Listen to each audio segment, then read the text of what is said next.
Hi, kids.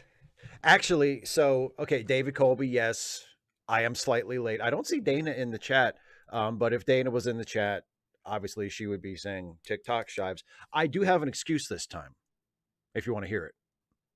And the only reason I'm choosing to share it is because it's totally not my fault. I just got off the phone with Jason a few minutes ago. Actually, literally like a minute ago. Jason called just to chat, just friendly chat because we're friends. And we were talking, and it got to be like 2 minutes to showtime, and I said, "Hey, man, I got to go. I'm doing a live stream." And he said, "Okay." And I said, "If you want, you can stay on the phone with me, and I can just hold the phone up to the microphone, and you can be on the live stream on the phone." Um, and he said, "Go fuck yourself," and then he hung up. So yes, Oasis, exactly. It's Jason's fault. It's Jason's fault. No, but it was nice. Um, and I'm glad to hear that, Isaiah. Having seen your pre-submitted question, I know things have not been going super well for you. But we'll get to all that. But I'm glad you're feeling better today. Um, Kara, I have a reason, not an excuse. So anyway, welcome everybody. Thank you for joining me for Ask Away. As always, I will be beginning the show by answering questions that were pre-submitted by my wonderful patrons and channel members. So if you are watching live and you have something that you want to talk about or ask me or whatever in the live chat, if at all possible, please hold on to it until I get through the patron and member questions, most especially if you are planning on being generous and tossing a super chat or something like that my way, because I would hate to inadvertently miss it if you were planning on being generous. So, with all that being said, let's turn now to the pre-submitted questions by my patrons and members. And the first one is from Toby Larone, who says, "Some of the random chuckle fucks I work with are extremely anti-woke. They hate anything tolerant or progressive in what is a scathing indictment of the NHS's management practices. Some of them bought the super premium platinum deluxe hyper shield mega rube version of that Bogwarts game. I've asked them if the game is too woke, as it contains transgender characters, POC, and representations of the LGBT plus community, and many of them have said they didn't know because they haven't paid much attention to the actual game itself. It's like they have the mental acrobatics that as long as they're still supporting JKR's bigotry, they're okay with the same woke content they rebelled against in games like The Last of Us Part 2 and Horizon Zero Dawn. If they can be woke as long as it supports hate elsewhere, maybe that's how we make inroads into teaching these people to actually have a fucking conscience. Baby steps." Well, I think you might be onto something there, except I don't know if the end goal or the effect of it will necessarily be teaching those people to have a conscience, although it may happen in the long run anyway. But I think it could at least lead to the continued proliferation in popular culture of the quote unquote woke stuff that they complain about when they remember to complain about it, right? Because if they are willing to buy a video game that contains a lot of woke stuff, like non-white characters, like, queer characters and that sort of thing, then what that tells the people with the money who are behind everything, who are, bankrolling the games and the shows and the movies and everything, is at the very least, the woke stuff doesn't hurt. So there's no reason to stop doing it. And in fact, it seems to have an appeal for a lot of people. So let's keep doing it and do more of it. So they could inadvertently be helping the continued sort of introduction and rollout and expansion of diversity and inclusion and all the things that they claim to hate by being willing to overlook it in projects that they have some other kind of stake in. So I think it might actually help for that. I don't know if it'll cause them to grow a conscience, but it may have a positive effect in the long run, nevertheless, or at least I hope so. Oasis, whose birthday is this Sunday and is cautiously optimistic about the future. Well, first of all, happy early birthday. That's cool. Hey, Steve. As you probably know, Rey Mysterio has been feuding with his son Dominic. This, combined with the fact that he is being inducted into the WWE Hall of Fame this year, leads me to think that he's retiring after this match. Do you think this is the case as well? If it were, what kind of match should it be? I was thinking maybe they could go CMLL style, Rey's mask versus Dom's hair. Anyway, cheers. Uh, I mean, the fact that he's going into the Hall of Fame and the fact that he has been around for a while, I mean, it wouldn't surprise me if he announced his retirement. But honestly, that never really occurred to me until I read your question. But having thought about it now, it wouldn't surprise me. But no, I mean, I have been following it. I have been following the Ray and Dominic stuff, and I actually think they've been doing pretty well with it the last few weeks. Where and it's been going on longer than that. It's been going on for months, but since I really started paying attention to WWE again, the Ray and Dominic storyline has been brought along, I think, pretty well. And obviously, it's gonna culminate in a match between the two of them at WrestleMania, and I don't know, as far as like should it be a mask versus hair match or yeah, that would be a nice homage to Ray's history as a luchador and to his roots in the Mexican wrestling business and that sort of thing. But I just don't know if the match needs it. Like they're built the way they're building it up so that Ray is refusing to fight his son. And it's a great angle and it's a great build. The father and the son turns heel on the father, and the son is like, fight me, fight me, fight me. And the father is like, I will not fight my son. You know that between now and WrestleMania, Ray is going to say there's going to be some kind of last straw, and Ray is going to say, all right, I will fight my son. So when they get in the ring together at WrestleMania, that's the first time they've faced each other ever. And it's, after months and months and months of a build where the son has been goading the dad into just hit me. And Ray won't even hit him. Ray doesn't hit him. Ray doesn't touch him. So if that's the build, if you're building up to these two guys fighting where before the match, they haven't even touched.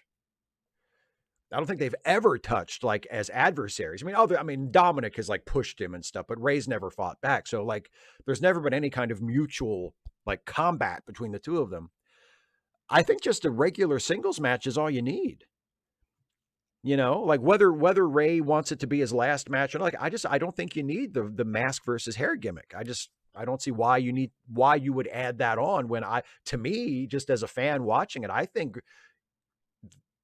getting to see Ray wrestle Dominic the way they've built up this match, I think just a regular singles match is all they need and is all I really want at this point. I really don't like it when they fast forward to a gimmick match before the two guys or girls or whoever it is, the two teams, whatever the two sides are, before they've even had a regular match. So no, I mean, at this point, I wouldn't do them any kind of a gimmick. I would just have it be Ray versus Dominic as a match and then see where it goes from there. If Ray wants to do another one, maybe then do a mask match or a hair match or something.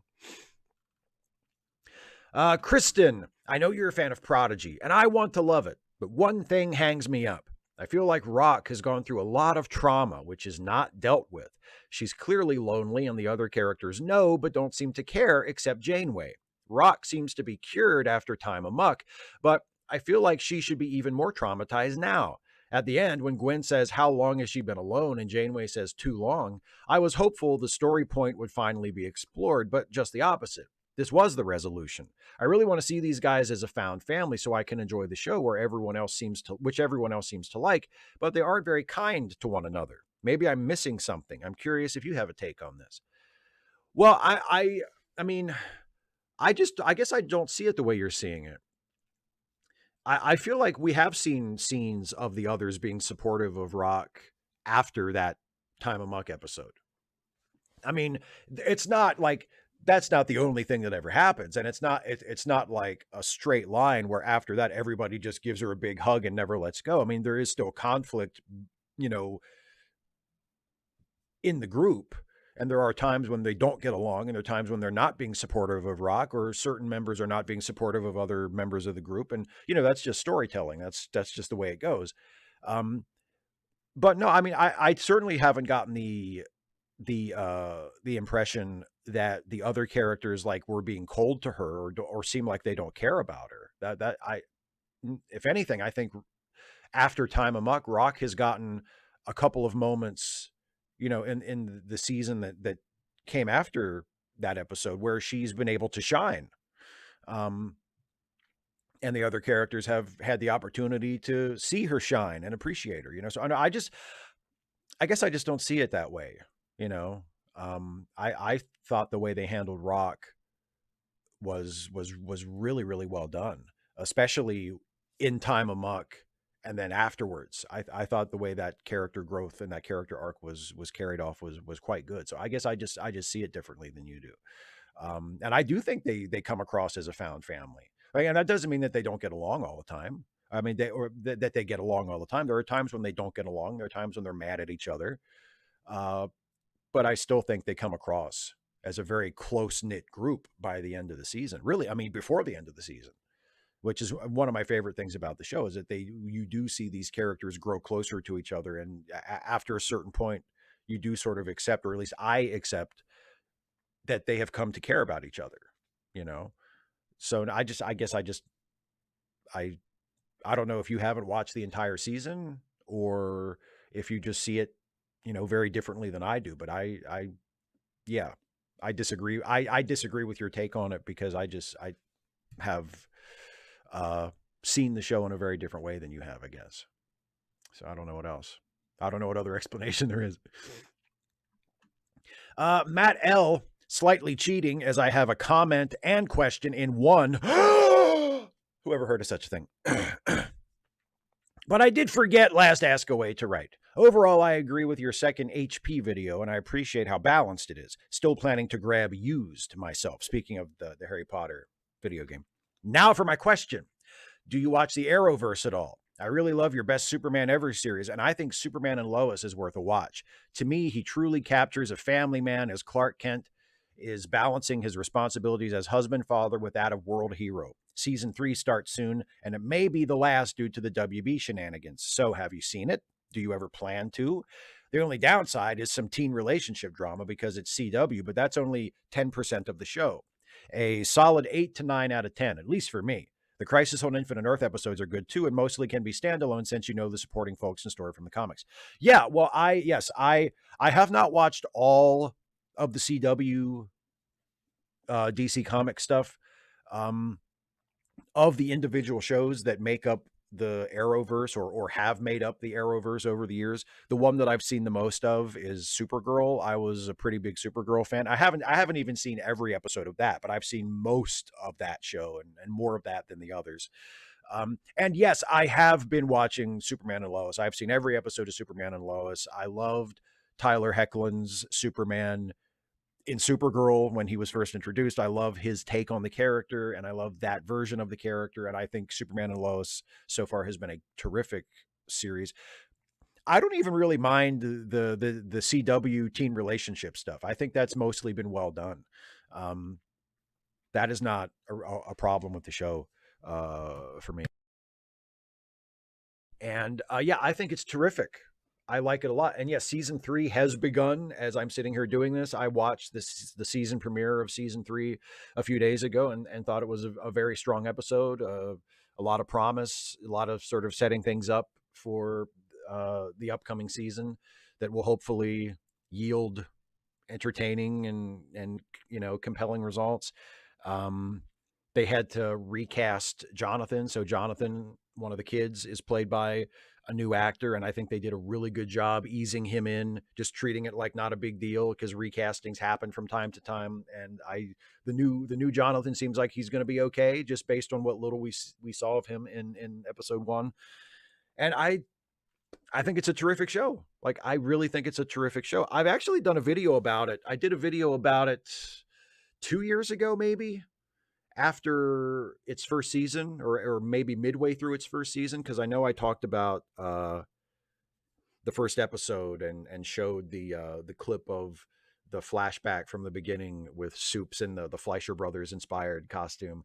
And yeah, and I'll probably make more videos about it. If this does indeed turn out to be the last season, if this third season is it, and then I can sort of look at the series as a completed thing and look back on it as a whole, um, I'll certainly make a video about it. I don't know if it will be a best Superman ever. Not because it doesn't belong there, because I mean I think it's good enough at this point that I could easily, work it into a best Superman ever video, but it just depends on what I have to say about it, if I think it will be appropriate for that series or for a standalone video or what. But no, I'm a big fan of Superman and Lois. David Colby, I've recently been playing a favorite video game of mine, Phoenix Point. It has, hands down, my favorite apocalypse. Get this. The ice caps melt due to climate change, releasing a long dormant virus, which begins to transform the ocean's ecosystem into an alien biology that releases a mysterious mist that covers the coasts of the world, brainwashing millions, if not billions, of people to walk into the sea. Then, years later, those who walked into the sea emerge as mutated, horrifying crab men with crab pincers and carapaces and machine guns. Then they start attacking the world. It's so nuts and has so many moving parts, and it has crab men with guns. It's just so great. What's your favorite apocalypse? I will be judging you and say boo, boo, if you say something boring like zombies. At least go for that virus from the crazies, man. I was thinking about this because I wanted to have at least a somewhat original answer. And my answer to what is my favorite apocalypse is a bit outside the box. But I love the unseen apocalypse that takes place outside of the TV studio in those Mitchell and Webb sketches about the quiz broadcast after the event. Because you never actually see the apocalypse. You never actually learn precisely what it was that happened that caused everything to go, haywire. You just know that it is a post-apocalyptic dystopian world where people are encouraged at all times to remain indoors. And there are occasional references to some kind of an outbreak. There are occasional references to like radiation and mutations and something like it's never clear exactly what is going on, but it's something really bad. And in the midst of all of this, they still have a regular quiz broadcast on TV to entertain people, right? And every time, it's a recurring sketch, and every time they come back for another one, things are even worse. It's always the same people, and their clothes get more and more tattered, and their hygiene gets worse and worse, and they look like their health is obviously declining. Their physical conditions are deteriorating as it goes on, and it's so dark, and it's so funny. And it's a really great twist. It's a really great angle, I guess, on, post-apocalyptic fiction to, we don't see the apocalypse. The apocalypse is happening all around these characters, but it's always off camera. And we just get little glimpses of it while these people scramble to hold on to some little tiny bit of banal normality from before a quiz show as the world is rapidly falling apart around them. It's really funny, and I really like it. So that's what I'll say. I'll say the quiz broadcast on the Mitchell and Webb show. Michael Ridra, and thank you very much for the phonetic pronunciation of your name. I appreciate that very much. Michael Ridra says, your Nazi shit video rang very true to me because this week I received my first piece of hate mail filled with the stuff in response to my novel. I haven't even finished the book yet, but I've been linking Act 1 in a bunch of places to get feedback and drum up interest. I received an email using very polite language telling me they thought I was a good writer and had good ideas, but were concerned that I was ruining it with all this woke stuff. They asked if my protagonist really needed to be black, or be in an interracial relationship, or be a woman under the delusion that they are a man. It was very articulate and pretended to be polite, but polite Nazi shit is still Nazi shit. I've been wondering how I should respond, or if you think I should even respond at all. What do you think? I feel like just replying with get fucked, but I feel like that would give this asshole some sort of satisfaction. um, my policy is to not respond. I usually don't get emails because I'm on social media. I usually get that kind of feedback through social media, through like a YouTube comment or something like that. My policy is to never respond. And if it's sent as like a comment on one of my videos, I delete the comment and I block the person that left it.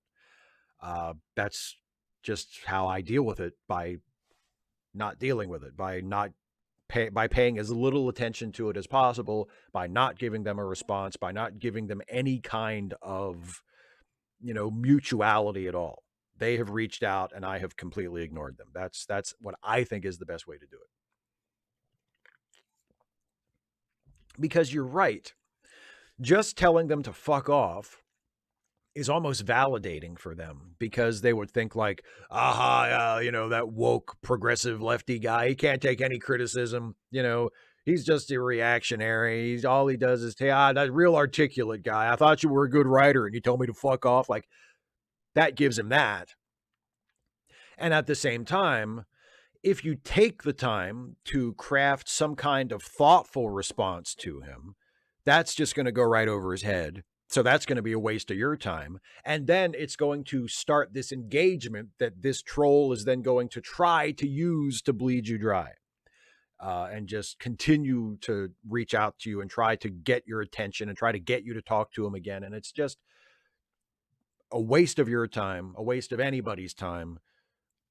Personally, I think the best thing to do is just to not respond. But that's me, right? That's not, if you decide you want to go down a different road, that's completely up to you. But personally, I don't, like, if it was me,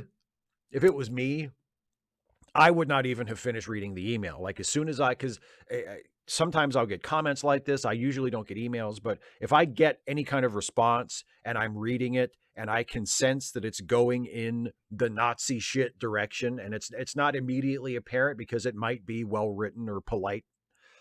Once I get the hint that, oh, this is Nazi shit, I stop reading and I delete it at that point. Like, I don't even finish it.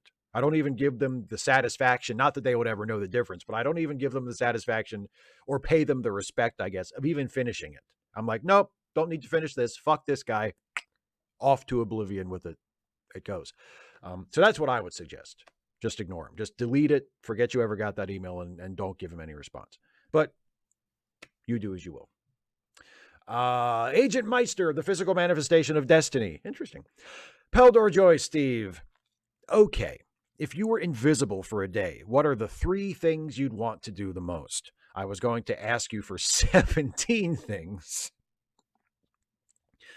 but somehow I didn't think you'd bite. Only rule is you can walk through walls for one, and only one of the things, and only one of the things you choose to do. So I'm invisible. I can do 3 things. I can walk through walls for one of them. Oh boy. Well, you got to go to a bank vault, right? I mean, if I'm invisible and I can walk through walls, and I'm walking into a bank and I'm just picking that place clean. Seriously? I get the chance to do a perfect bank robbery where I can't possibly get caught because I'm invisible and I can walk through walls. So I'm robbing a bank. I'm cleaning a bank out. I'm finding the bank with the most cash on hand, and I'm walking into that vault with my invisibility, clip code from Doom activated, and I'm just cleaning the fucking thing out. So that's easy. The other 2 things, maybe take some of the stolen money that the FBI is now looking for, and maybe like use my invisibility to sneak into Donald Trump's place and like plant it in his house, so that they'll, not all of it. I'll keep most of it for myself, but plant some of it like in Donald Trump's place, so that they'll think he did it. And then he can, we can add that to the list of indictments. So that's 2. Third thing. Okay, so the third one is I'm invisible, but I use the the walking through walls for the bank. So I can go somewhere and be invisible, but I can't walk through the wall. So I still have to get in. It's like being the invisible man. And I've already framed Trump for my bank robbery.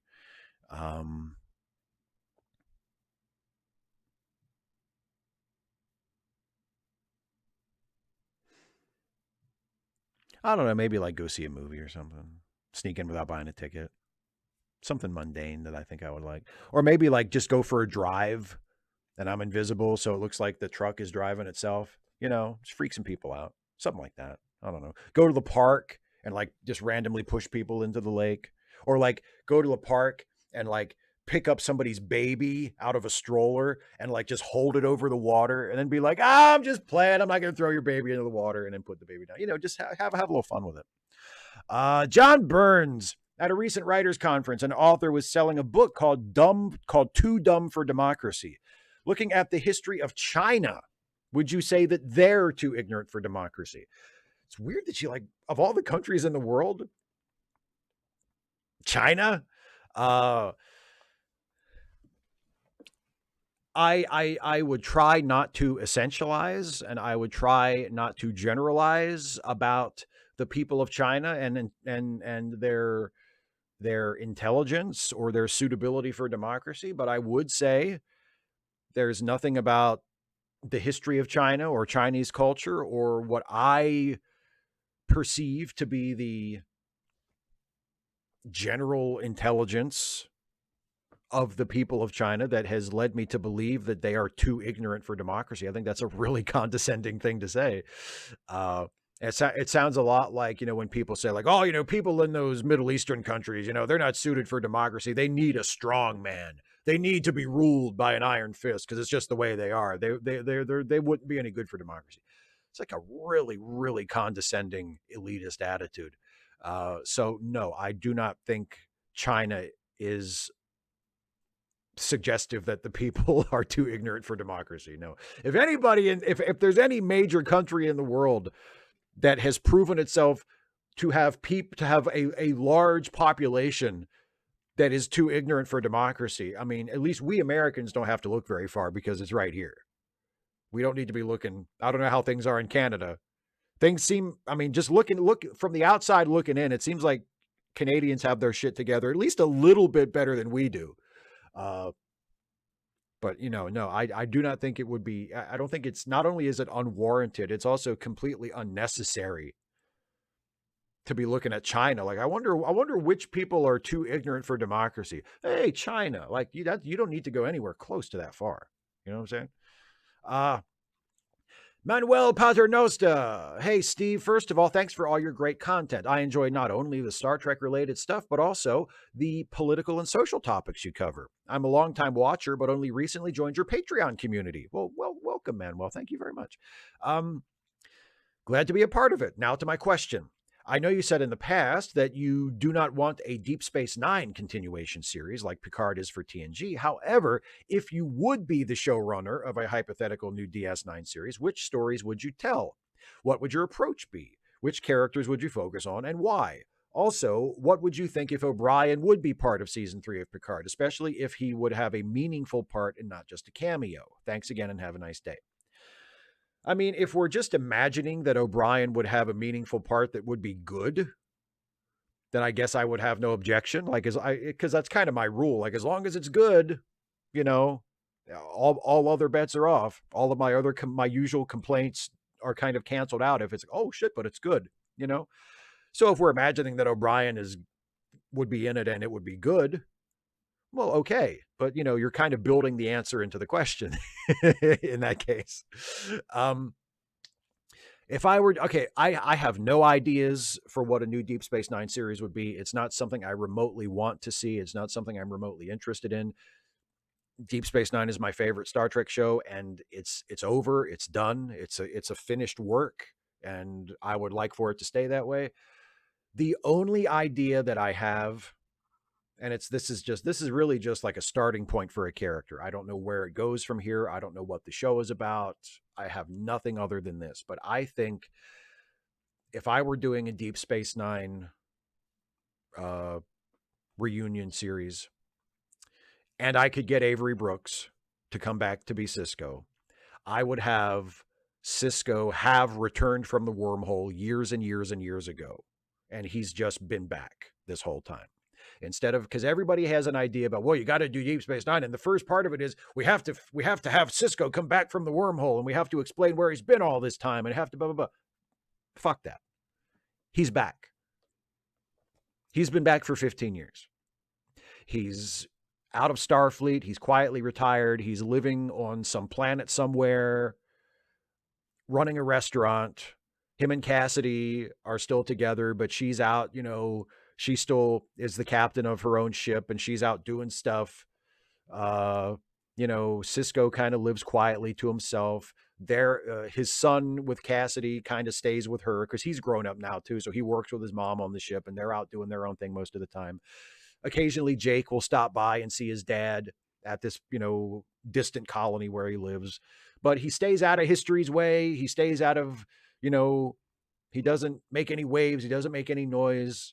Most people don't even know he's there. He just lives quietly in this community. There's people here that he knows, maybe some of them know him well enough to know his past, but he's Ben Cisco, former Starfleet captain, came back from the wormhole a long time ago, and now he just lives here. And then the story progresses from there. And obviously some kind of events would have to take place to sweep him back up and to involve him in a story that would take him away from this place and back into the mix of things. But I don't know.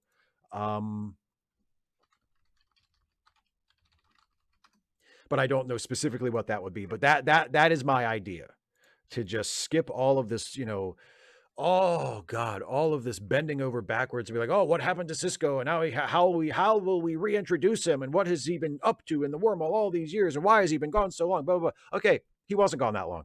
He's been back for a long time. Boom. There you go. Now let's do something.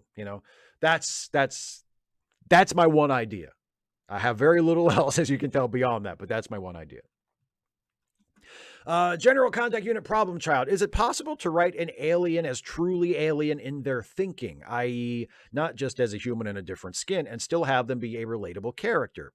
The book I'm reading at the moment is about various animals evolving sapience in the future. The author is really good at making it feel like they think in a totally different way to humans. Like sapient octopus's heads and tentacles are slightly independent from each other cognitively. It's very interesting, but they don't really feel like relatable characters.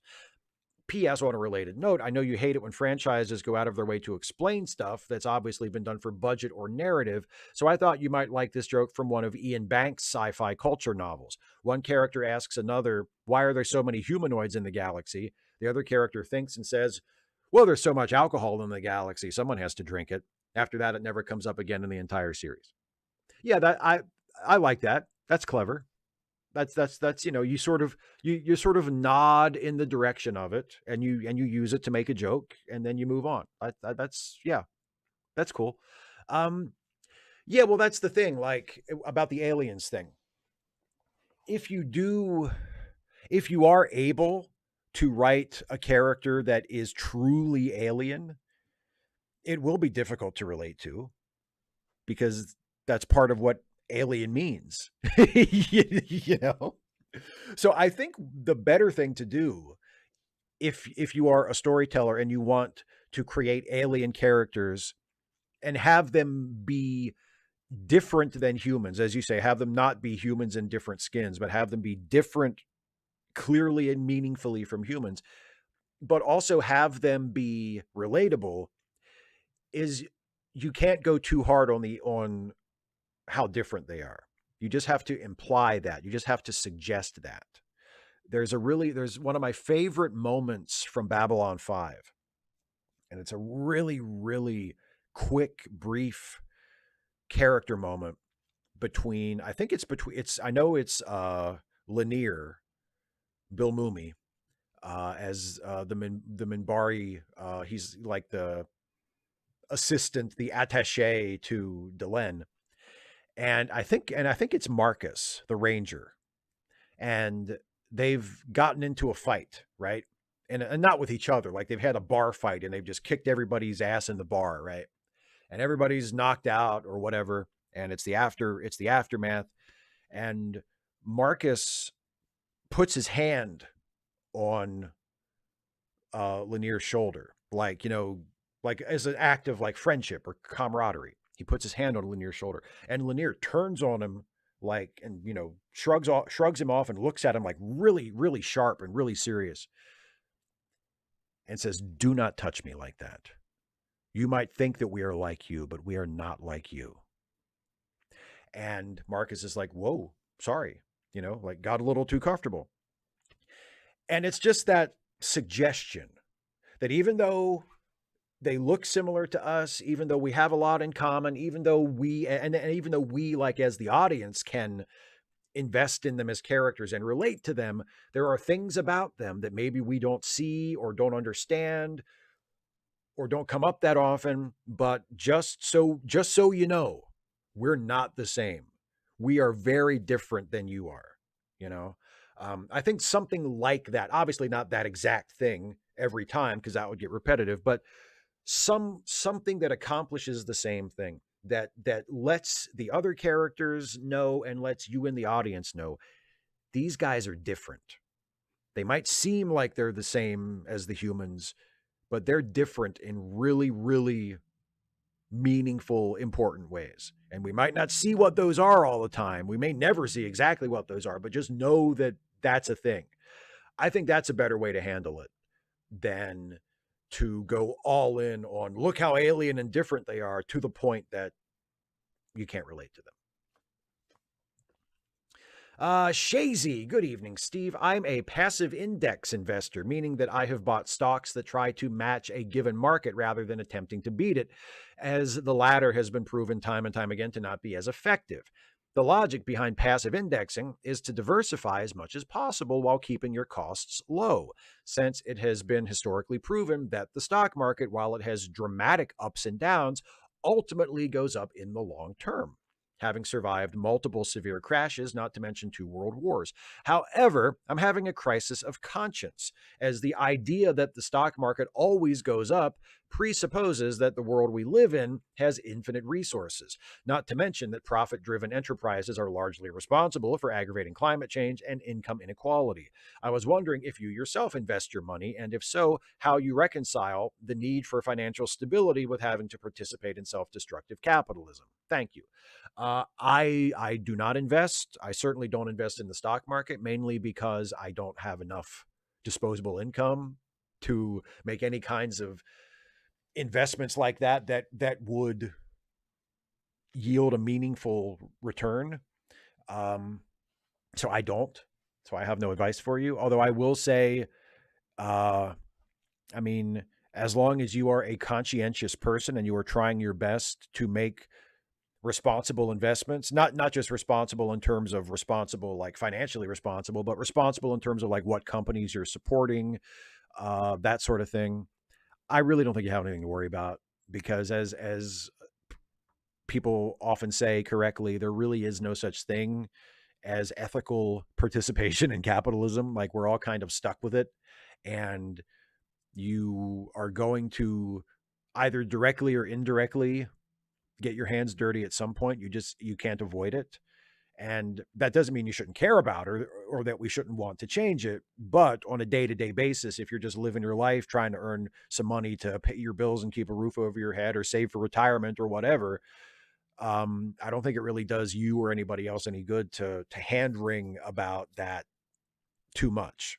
You're one person, and your responsibility in this world is to yourself and to the people you care about, and yes, also of course to your community and to your world. But the world is a tough place sometimes, and you need to do what you need to do to provide for yourself and to provide for people that are dependent on you. So I wouldn't get too worried about it, as long as you are an aware and conscientious person, and you are trying within the context of knowing that there's no such thing as a truly ethical form of consumption. You're trying your best to spend your money and invest your money as responsibly and as ethically as possible. You're making that effort. You are trying to mitigate the harm that you contribute to or that you support as much as you can. I think that's enough. Um, I think the fact that you were born into this world and you didn't design it and you had no say in the way it runs is enough to reconcile, the to reconcile with the inescapable bad parts of having to live and participate in this system. Thomas James Wright, aka Black Body Economics, still super hurting from Professor's death and still very worried about Lavender's heart condition. All the same, it's time to steer back into economics in a semi-related sort of way. Being an economic researcher and a proponent of the serious study of currency-free systems, these two recent experiences have further cemented my bias toward a currency-free economic system. The majority of our pain points, the many possible financial influences that may have led to Professor's death, the vet telling us that Professor's death is now being sent to the legal fees, Lavender's life depending on whether or not we can come up with the necessary funds for her heart surgery, etc., etc., etc., are all reducible to problems introduced by the financial incentive. I keep wondering why this is not such a prominent topic in our world. Obviously, the financial incentive is more destructive than it is productive. Why, from your perspective, are we so afraid of trying alternative economic systems? Well, I mean, I think there are many very good reasons why we should be reluctant to do that. That doesn't mean we shouldn't try or we shouldn't be open to trying, but there are good reasons to be reluctant to try it. One thing is, it would be a drastic change. It would be such a radical change I mean, obviously, it's not the kind of change that we would be able to do overnight. It's not like, you would say, okay, remember everybody, Monday morning, we're not using money anymore. Like it would be a gradual shift over many, many, many years. But even if that's the way we did it, the end point to people right here, where we're still in this system, in this world, the end point of, we get, the ultimate goal is currency-free economy. That's really hard to imagine. Like, that's really hard to fathom. So that is an obstacle for a lot of people, There's also the fact that the profit motive has been relentlessly marketed to people here in the United States, I can say for sure, and throughout the Western world for decades. For decades. Like, it's not just the way things work because it's the way things work and we all take it for granted. There are very powerful, very loud lobbying forces, special interest groups dedicated to continually reassuring people, convincing people, browbeating people, what have you, that the system we have now is the best system, or the system we have now is the only system that will ever work. So you're fighting against that too. You're fighting against that indoctrination. You're fighting against that, that conditioning, and that's hard for people to just shrug off, even if they may be sympathetic to it, even if they might think, yeah, having everything reduced forcibly to financial terms, like having everything be seen through the lens of the profit motive, like that's really corrosive. That's really destructive. There's lots of stuff in life that just shouldn't be viewed in that way. There's lots of things in life that should just not be commodified, period. Even if you're sympathetic to that, it can be hard to embrace it because of those factors. So, yeah, I mean, it doesn't mean we shouldn't try. It doesn't mean it's not a good idea. It doesn't mean that something doesn't need to change. But there are lots of reasons not to do it, and some of them are very compelling reasons. And, we have to be understanding of that and sort of take that into account. Stephen G. Clenard. Hey, Steve, changelings, huh? Didn't see that one coming. But I suppose it was inevitable. They would sneak one unannounced legacy character or species past us. I was so sure it would be Ensign Gates, or maybe Nurse Ogawa, Ro Laren, or Mr. Mott, or some other recurring characters from TNG. Congrats, Star Trek Picard Season 3. You threw us a curveball. Anyhow, I'm really glad they got that out of the way and can just focus on the story they've got going on. But it got me thinking, what would you say to a spin-off Star Trek Mott? The premise is that every episode, a different special guest star visits Mr. Mott's barbershop aboard the fleet's flagship and tells him about their romantic problems. Hijinks ensue, but in the end, Mr. Mott's wise advice helps sort things out, and everyone ends up happy and well coiffed. Sort of a throwback to The Love Boat or Fantasy Island. Sound good to you? It does sound good to me. But I have a possible alternative pitch. I don't know if you've ever watched the show The Booth at the End, but I think it was originally a Canadian show, and then it was imported here to the States on Hulu many years ago, before Hulu really started like throwing money at producing its own original stuff. It would just buy like mostly Canadian shows and air them on Hulu as Hulu originals. And it was a really great, like, I mean, a really great show called The Booth at the End, about this guy who sat in a booth at a diner, and people would come to him and ask for things, like ask for something in their life that they wanted, like a change they wanted to make or some goal they wanted to achieve or whatever. And he would see to it that they got whatever they asked for, but they had to do something for him in exchange. And they would never know like what it was until he told them. And by that, they had to agree to the deal. They had to make the bargain. And then he would say, okay, here's what you have to do to get what you want. And then that was the premise of the show. And the entire show was just this guy in the booth. Like, it was very much uh like a two-person play. It was very much like theater of the mind, because it was just you never actually followed the characters and watched them do the things that they had to do. They would come and have their first scene with the guy in the booth, and they would have a conversation, and he would tell them what they had to do to get what they wanted, and then they would leave, and then they would come back having either done or not done the thing, and they would explain to the guy what happened. And like, that was the show. It was all dialogue, it was all performance, it was all characters having conversations. It was riveting. It's a fantastic show. So I think Star Trek Mott should be like that, where Mr. Mott has the power. Let's just say let's say, oh, by the way, Bolians are magic. Who gives a shit? Bolians can grant wishes. Who cares? It's fucking made up anyway. Nobody gives a shit. So, or maybe some Bolians can grant wishes. And Mr. Mott is one of these genie, type Bolians. So people come into Mr. Mott's barbershop on the Enterprise when they need something. And he sits him down in the barber chair, and he throws the little thing, the little bib over him, the tarp. And he's like, what can I do for you? And they say what they need, what they want, what Mr. Mott has to get for them.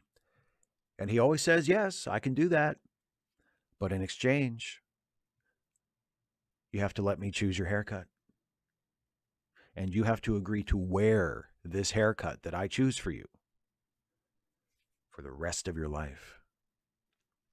And it may be a really flattering haircut, or it may be a fucking nightmare. You have no input in it. You have no way of knowing what it will be.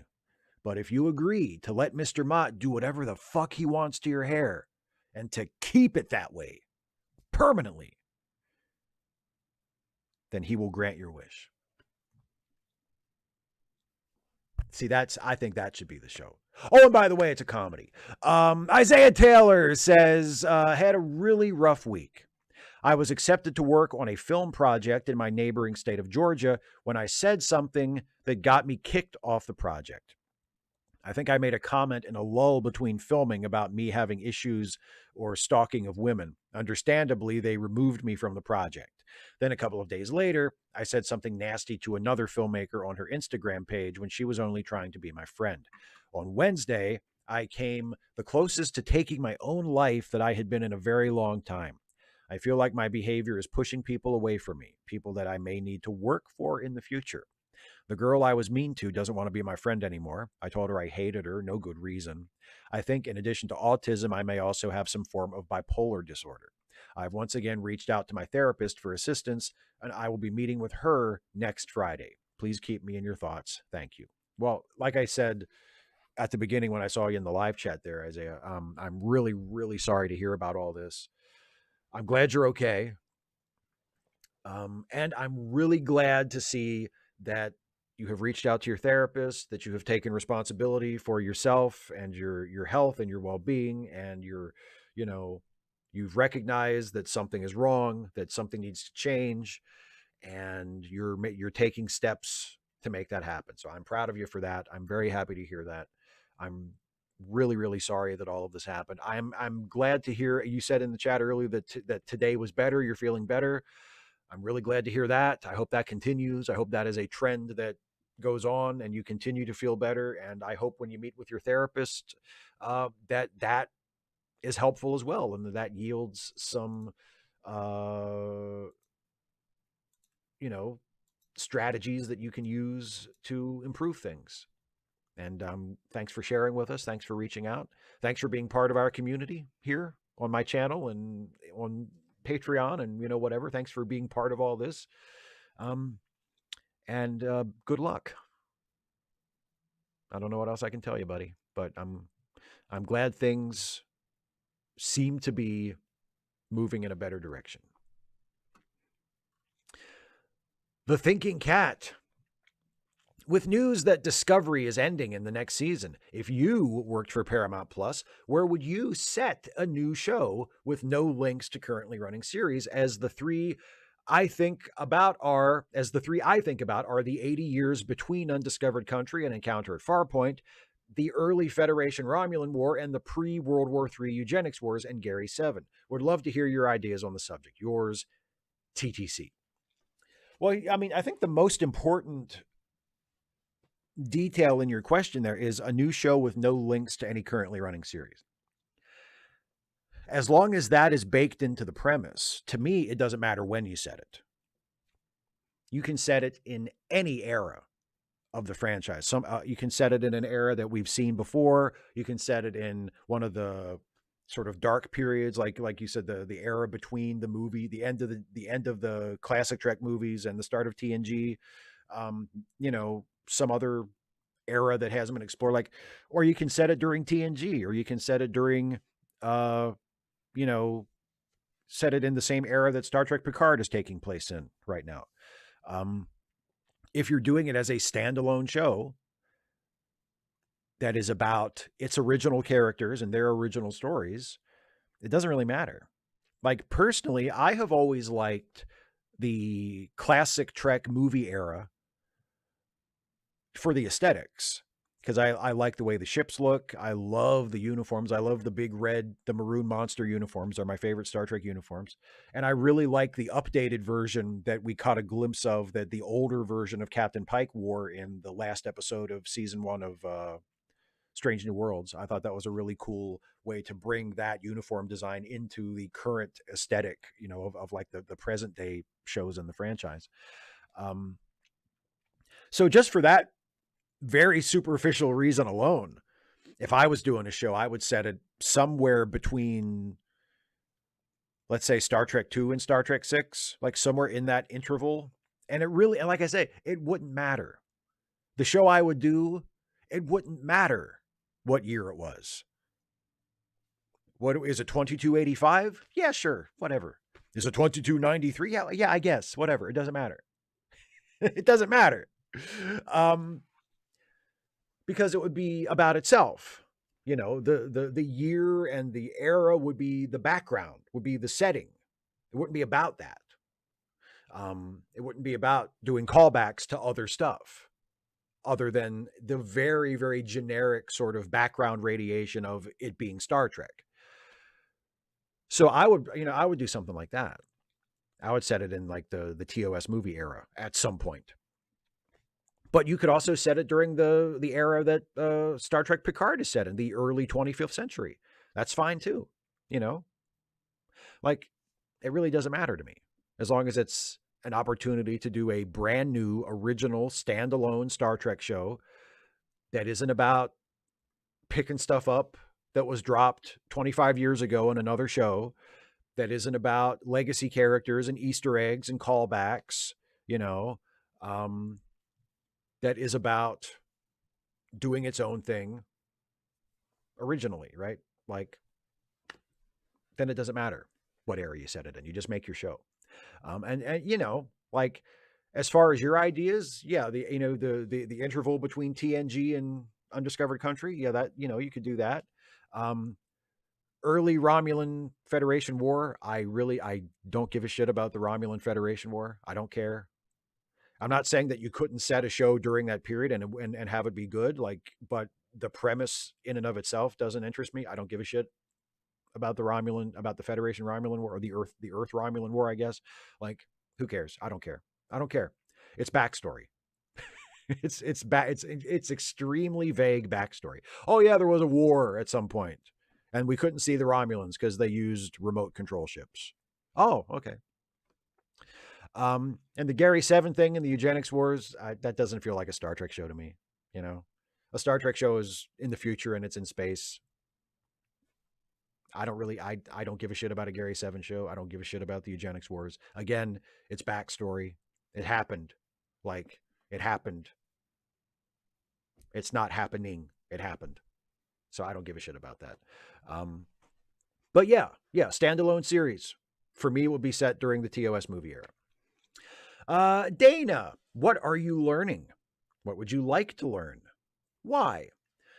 I mean, other than in the sort of like every day, you learn something new every day sense, I'm not really learning. I'm not trying to learn anything. I'm not actively like learning a new skill or anything like that. If I was going to do that, it might be fun to like learn some sleight of hand. I was reminded of that when we watched the most recent Poirot episode on Wednesday, and the guy was doing a card trick, and I started thinking about close-up magic, and I've always loved close-up magic. I still love watching old David Copperfield specials. I have all the David Copperfield TV specials on DVD, and when he does close-up magic, which does play in the theater when Copperfield does it, because he has a camera and a big screen so people in the cheap seats can see what he's doing. And he does, it's like just a simple little, probably 200-300-year-old tricks, like looping two rubber bands together and then they magically separate, or card tricks or stuff like that. Like, I would love to learn how to do some of that, and learn how to do it like in a reasonably competent way, because like I know how the rubber band trick is done. Like, I know the technique, I know the trick, but I can't do it.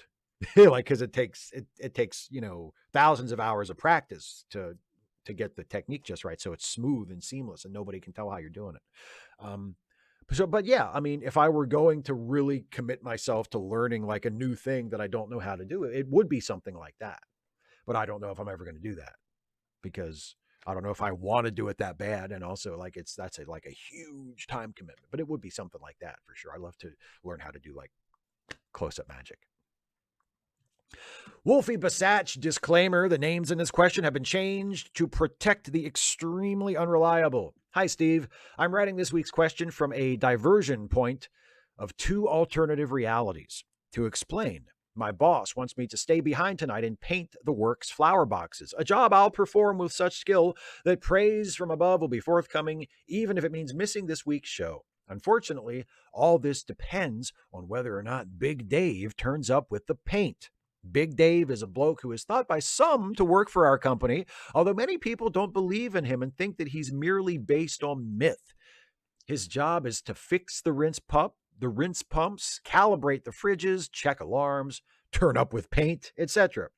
But sometimes he doesn't show. And now I feel like Schrodinger's cat, although I haven't got fur and can't lick my own nuts. That is a shame. And so my question is, have you ever found yourself at a pivot point in life with a 50-50 random element that you've no control over deciding the outcome? I mean, in little ways all the time, sure. Like, that's one of the reasons why I don't like having to rely on other people to do something that I want to do. Like, if there's something that I really want to do, I make sure that I can do it on my own if necessary. Like, I have everything I need to do the thing.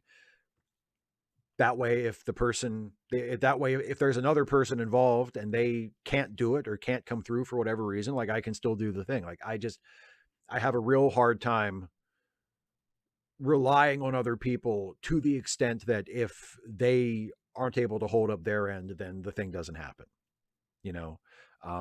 That is kind of a sore spot for me. You need a ride someplace, and then the guy supposed to give you a ride doesn't show up, or he's late, or whatever, or like, even if it's just little things, like little emotional things that don't really matter, but they're just part of your little quirks. Like you like to get there early, but the dude giving you a ride doesn't care. And you're going to be 10 minutes late, but he doesn't care, but you care. And now you're going to be 10 minutes late because you're riding with this guy, like just little things like that bother me. Fortunately, no major life event has come down to something like that where, it's that sort of, like you say, 50-50 element that you have no control over. It's never been like something that I feel has like radically altered the course of my life, but it's just little things like that that happen that get on my nerves, or that I feel that I have to think about and consider. So yeah, I mean, I've had little tiny experiences like that all the time, for sure. Yeah. The overslept some random geek. I saw a post from someone saying, going to start a GoFundMe, saying nothing is currently wrong right now, but I live in a capitalist society, so it is only a matter of time. Ain't that a mood? I might just start a GoFundMe called My Retirement Plan, because I don't see myself retiring at all at the current pace of society. I would still work so long as to support Joanna Phoenix, Naz, LQ, and others, because we don't have unconditional basic services like free housing, food, internet, and healthcare. And it will be a long time before that happens, since the Democrats are still a capitalist party. And I have more and more friends asking for help. One could lose his house because of missed payments because workman's compensation sucks. His info is in Charity Links. CharityLinks.page, everybody. And yeah, I did get a raise this year, but it's only 40 cents an hour. Some burger flippers get paid more than me. So how long before everyone has a GoFundMe? Because we all live under capitalism except the CEOs.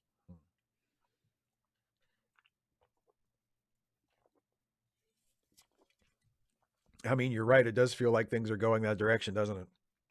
Like, eventually, we're all just going to have a GoFundMe page just in case. Nothing's wrong, but it might be at some point. So I just want to, I want to get started now. I'll update the description when I know specifically what it's for. When there's something specifically wrong with me, or when I'm in a specific kind of jam, I'll update the info. But, if you want to go ahead and donate to it now in anticipation of whatever it is, just go ahead. Yeah, I mean, and what an indictment of our society. And I mean, the thing is, and this, I know we've talked about this before. The frustration for me is we could fix things so that people don't feel the need to start crowdfunding pages just in case, without completely overthrowing capitalism and installing an entirely new economic system.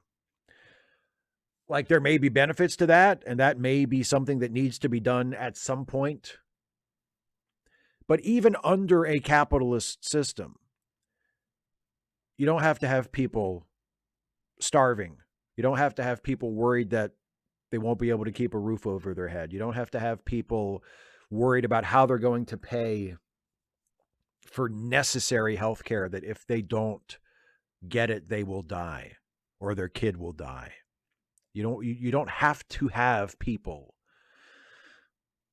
not being able to afford food and other necessities, right? It's about changing our priorities and then using those different priorities to determine how we distribute our resources.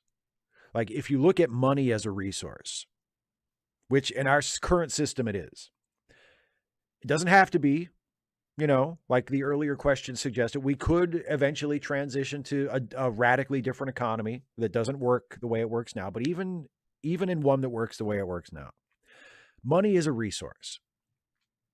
We can distribute that resource differently. We can distribute that resource so that it doesn't all accumulate at the very top, leaving nothing for people at the bottom.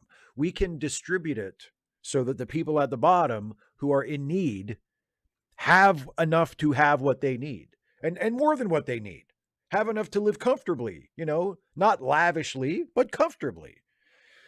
There's no reason why we can't do that under the current system without abolishing capitalism at all. So you may still think that abolishing capitalism is necessary and good, and that's fine. But even under the current system, we can change things so that they will be radically better for most people. And we're just not doing it. And that sucks. And we need to get on that. We need to get on that like yesterday. Scott P. Am I actually enjoying season 3 of Picard more than season 3 of The Mandalorian? I must admit, as a dipshit from Chicago, that I'm biased, but to me it feels like Picard is better paced, better acted, and maybe even better written. Mando is still the more fun show to watch, but in only a handful of episodes, Picard has made me think and feel more than Mando has in almost its entire run. Star Wars stuff still does ignite a bit of that childlike wonder deep inside me, but as an adult with a decent amount of life experience, Picard speaks to me in the present. I love Pedro Pascal and Katie Sackhoff, but the helmet wearing coupled with the dry dialogue feels like a barrier to accessing them as characters. In Picard, all the big players have had moments to shine and express themselves. There's still plenty of time for both shows to change course, for better or for worse. I don't have a specific question, just curious what your thoughts are on the show so far compared to each other. Well, I mean, I would agree with you so far. I think Picard season 3 has been better than Mando season 3 has been so far. The big problem with Mando season 3 so far is that the first 2 episodes were missing a third act. Like the first 2 episodes didn't feel like they were finished. It felt like they lost the last 10 or 15 minutes of the episodes, and then they just put them up that way anyway. They're like, oh fuck it, you know? So that was weird. The most recent episode of Mando I thought was very good, but it was almost completely like the standalone story about these characters that really have nothing to do with the rest of the story. And I'm curious to see where it goes from here, where that part of it goes from here. Like just judged on its own as a standalone story. I mean, it felt kind of random and out of place. It felt like something out of like a Star Wars anthology series that didn't really belong in this particular show, but it was fine for what it was. Like I didn't have a problem with it. And it felt complete. Like it had a beginning and a middle and an end. So that was nice. Maybe next week they'll have a story that has a beginning and a middle and an end that is actually about Mando. You know, then we'll really be humming, right? But yeah, so far, Picard season 3 has been shockingly good. I'm not going to come in my pants over it. I think there are still people who are like just absurdly overrating it, but it has been very good so far. And the most recent episode was probably, and I have the most recent episode I've seen. I haven't seen this week's episode. I don't watch it until tomorrow because that's when Jason and I do our reviews. And we watch it for the first time together. So I have not seen episode 5. But episode 4 that we reviewed last week was, I thought that was the best episode that the Picard series has done, period, in any of the seasons. I thought that was a really, really good episode. So yeah, it has been a wonderful surprise to this point. Other than the first episode, like the first episode of season 3 was still fucking rotten. It was one of the worst episodes of Star Trek I've ever seen. It was embarrassing. It was awful. But after that, it like, my God, did it turn around almost immediately. And even though there have been things in it that I still think are bad choices and that I do not like, that most recent episode was terrific, was fantastic. So, you know, yeah, so far, season 3 of Picard is better than season 3 of Mando. And I honestly, I didn't really think season 2 of Mando was all that great either, to be honest. I thought season 1 of Mando was fantastic. Season 2, Book of Boba Fett, you know, not good. Obi-Wan show, not good. Obi-Wan show, fucking awful. Season 3 of Mando so far, not bad, but just weird. Like, why do the first 2 episodes feel so incomplete? You know, why is the third episode complete and good, but feels like from a completely different show? It's just that kind of weirdness, you know, that shockingly Picard season 3 so far hasn't really had. So yeah. Jacob Monroe. Hello, Steve. I've been selected to be an SWO in the Navy, and I'm scheduled to leave for officer candidate school in April. It has me thinking about Starfleet. You mentioned how Starfleet crew are like the astronauts for today, but on a bigger scale. However, it also functions as the Federation's military. Think about that. Explorers, scientists, and diplomats just become soldiers when conflict breaks out. Imagine if you are a science officer who joined to seek out new life and new civilizations, to advance knowledge, to push the boundaries of our civilization. Then all of a sudden, a base gets attacked. New job description. You're now in the Space Navy. The Federation has Section 31. Shouldn't it also have ships and crew specifically designed for combat? Is this an idea worth exploring in a few episodes of a show, or fan fiction?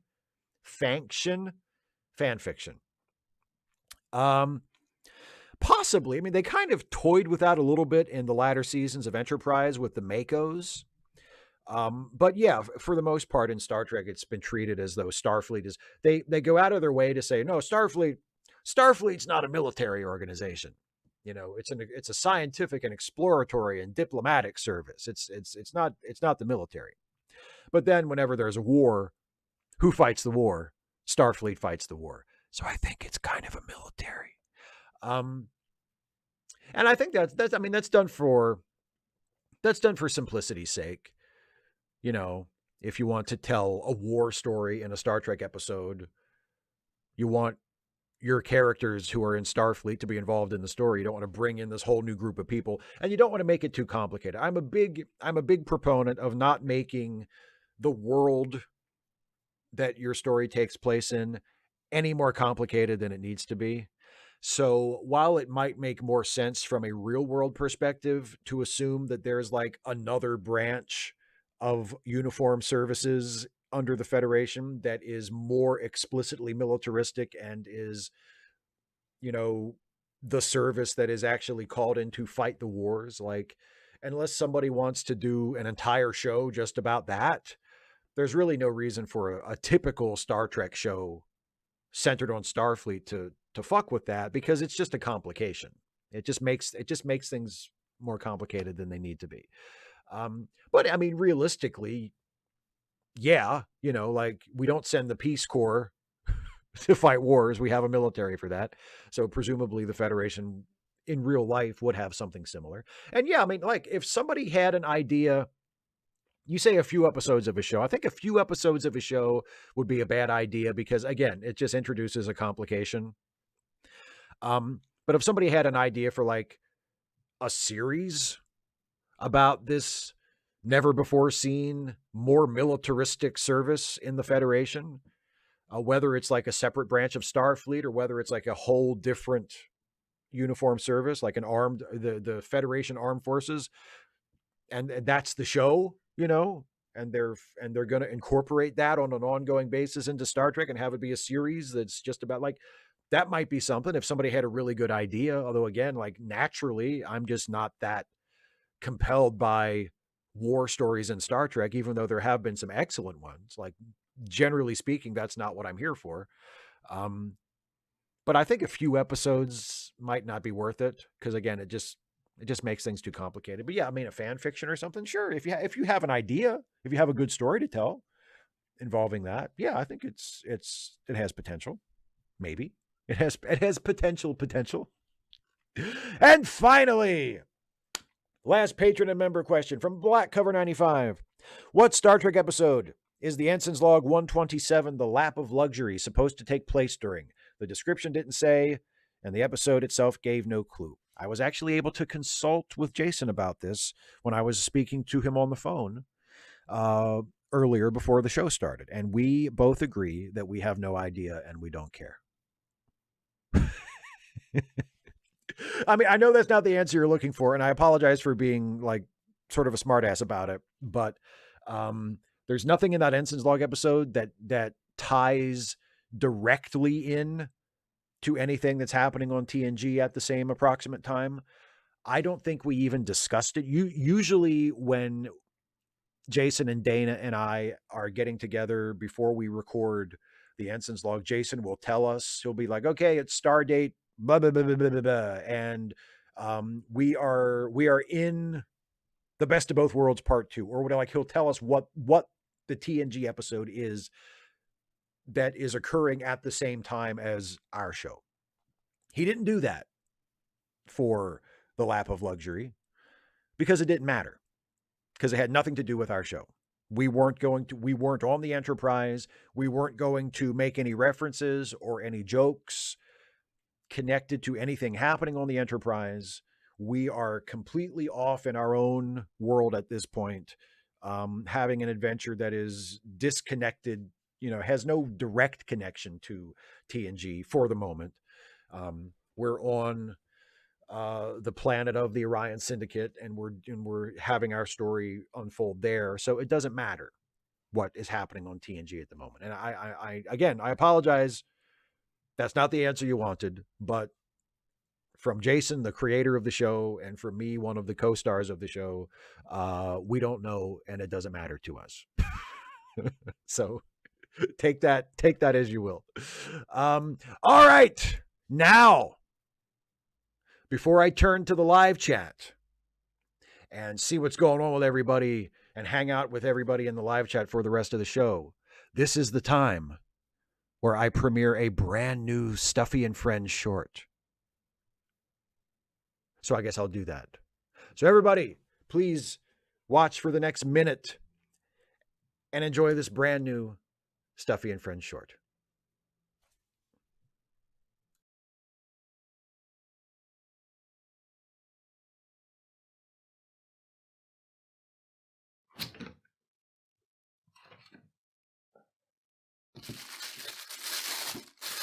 Do you ever stop and think about how unusual you are?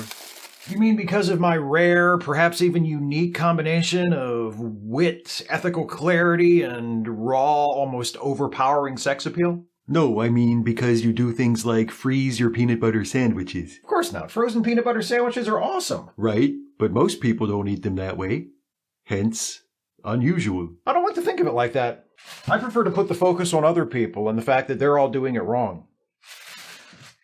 Does that make me a bad person? Not as long as you don't say that the way other people make peanut butter sandwiches is a sign of some kind of moral inferiority or character flaw on their part. Well, of course I would never say that. I wouldn't have thought so. I just privately believe it. Oh, God. I'm kidding. I would totally say it.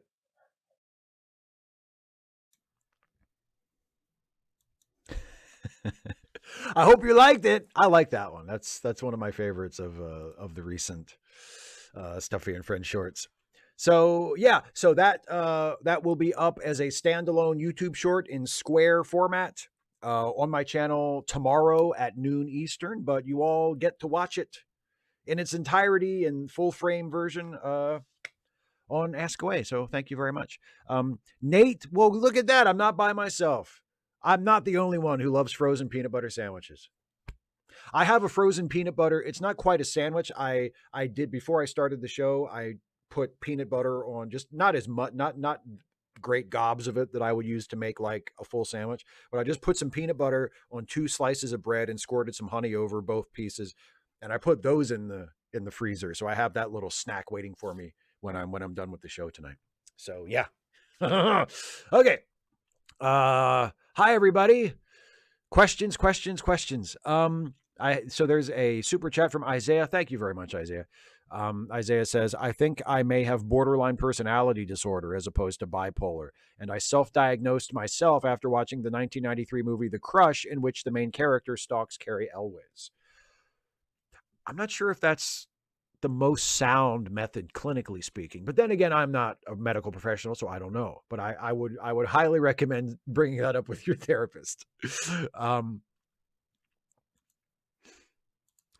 Some super chats here from 255 AD. Here's one that says, no offense, but I think your answer could be summarized as don't write true alien characters, just act like humanist characters are actually super alien. And 2, why doesn't Voyager just fly below the galactic plane? No conflicts. 3, Mitchell hates having to explain not knowing what the event was, is the joke. Well, okay, I can imagine he would hate that. I would hate that too. Like that's part of what makes it funny, is that they never tell you what it is. That's, I think a lot of people don't seem to realize a lot of humor rests on not telling the audience things. Like there's the old saying of, if you have to explain a joke, it's not funny. And it's not just that. Like a lot of jokes, a lot of humor, it's only funny because the audience has to go the last little bit themselves. Like you can't lead them by the hand all the way to it. That's not funny. You have to not tell them things. And that's what makes it funny. So yes, it is very annoying to have to explain to people who don't understand how the joke even works. And yeah, why doesn't Voyager just fly below the galactic plane? No conflicts, no show. And that's a fair point about not writing truly alien characters. I think that's a good point. A fair point. Super chat from Alfred Cooper. Thank you very much. Your video essays are the wind beneath my wings. Thank you, sir. Well, thank you very much for saying that and for your generosity. I really appreciate it. John Burns with a super chat. Next month, all the members of the Kids in the Hall are coming to the Calgary Comic Expo. I'm so excited. Cosplaying as Uncle Buck. Great photo op. I love the Kids in the Hall. So I am excited for you. That's really cool. I hope that they're, I say I hope that they're funny. I'm sure they'll be really funny. And I hope you get to meet them, and I hope it's a cool picture. That's really cool, John. I love me some Kids in the Hall. Super chat from Black Body Economics. Again, thank you very much for your generosity, my friend.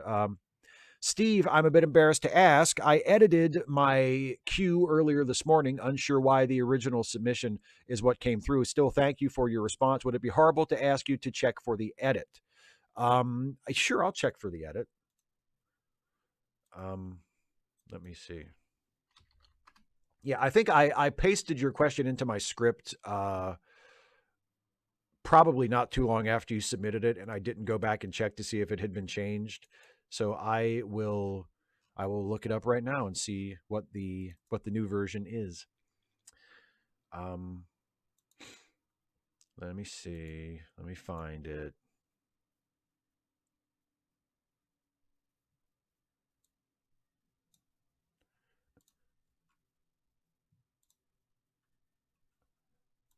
This is thrilling, isn't it, for everybody? Here we go. Okay, so this is the other question. This is the updated question that I completely missed. I was born and raised Mormon. Now I'm an atheist. I'm very science oriented and very much against indoctrination of any sort. What's interesting is that Joseph Smith, founder of Mormonism, claimed to receive a revelation called the Law of Consecration, basically a post-Second Coming, moneyless communist society where Jesus supposedly reigns with perfection, so there is no inequality. So from a very early age, I was intrigued with currency-free economics.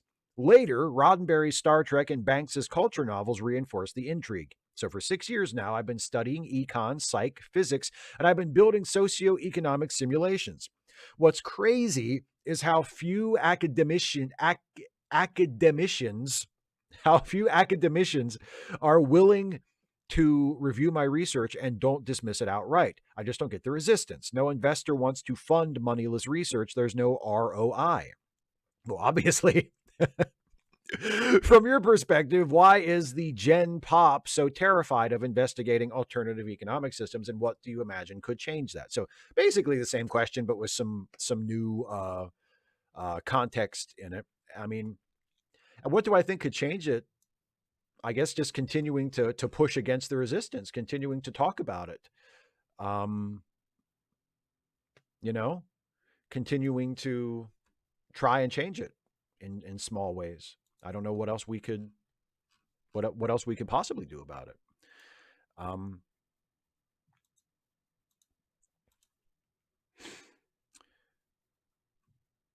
Here's another one from 255 AD who says, is wrestling daytime soaps for men?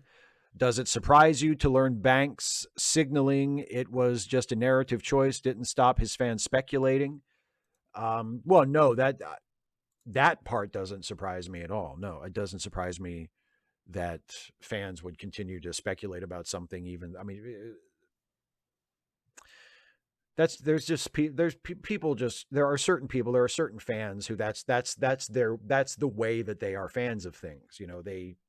They fixate on details. They try to explain things. They extrapolate from tiny little details into big things. That's just, I don't think they even do it consciously. It's just the way that they interact with the material. And is wrestling daytime soaps for men? Uh, that is often a shorthand for it that people use. It can be that way sometimes. That's not usually how I like it to be. Like, the wrestling that I really enjoy, I don't think of as being analogous to a daytime soap. I mean, it's analogous in the very, very general sense that both are forms of long form storytelling, where you get a little bit of the story progressed in every show. Like, it's similar in that way, but that's really about it. I mean, at least ideally, you know.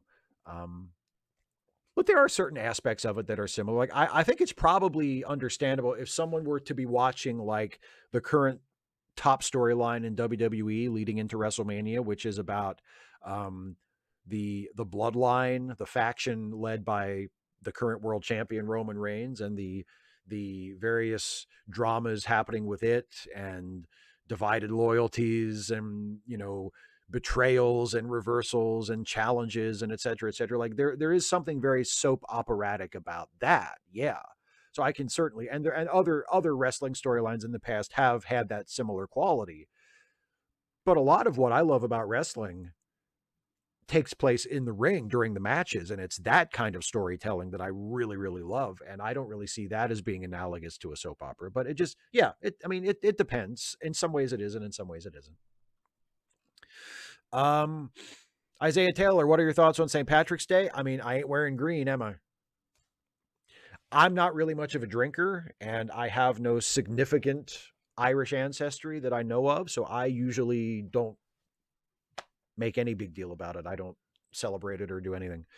Um, Super chat from Oasis. You might have heard about the Denver DSA standing against building housing on an old golf course. How the heck can anyone on the left be a NIMBY?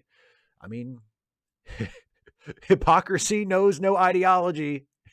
Selfishness knows no ideology. I mean, just because you have progressive political views and you may be on the right side of most issues doesn't mean you're immune to it.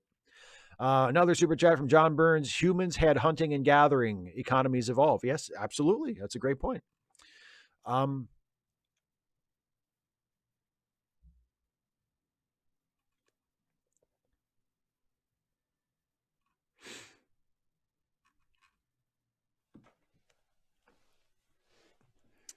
Let me go back and catch up on some of these questions that aren't from super chats that I have missed.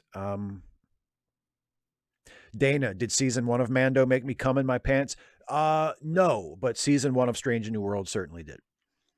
Hand of Omega. Were any Star Trek or Star Wars shows as good as Peacemaker? No. I mean, of the shows currently in production, I think historically, like, I would say probably Deep Space Nine is better than Peacemaker, just because it ran for 7 seasons and Peacemaker only has 1 season so far. And but of the Star Trek shows currently in production, no, I think the first season of Peacemaker was better than any of them have been so far. Yeah. Strange New World's first season was fantastic, was so good. Made me come in my pants. But I think the first season of Peacemaker was better. Yeah. Um,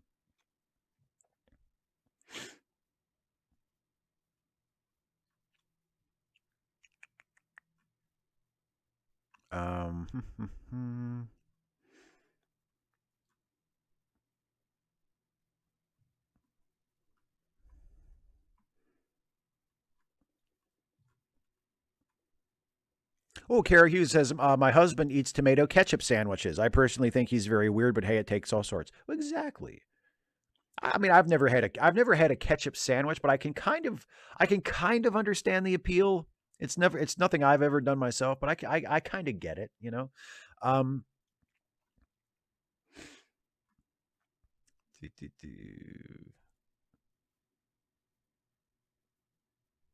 Sean O'Sullivan, what's your opinion on pineapple pizza? I love pineapple on pizza. I think it's delicious.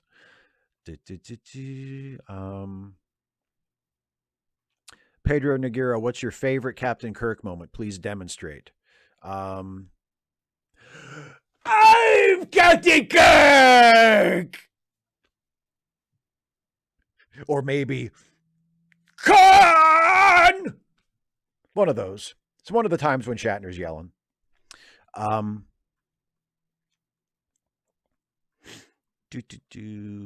Scrolling through, catching up on the chat. Oh, here's a member message from Kemp.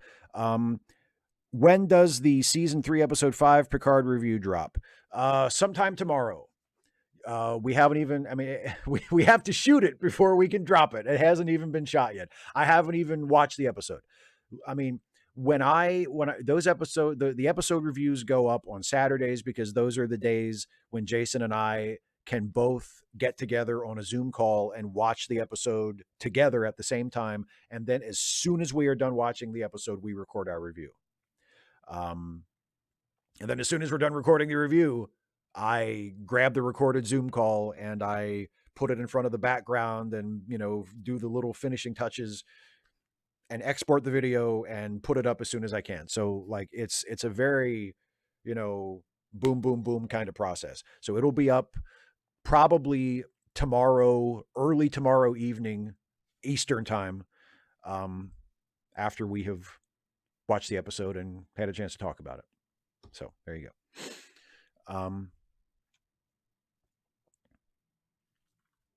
255 AD says, would it be possible for you to post a link in the Google Doc in the chat?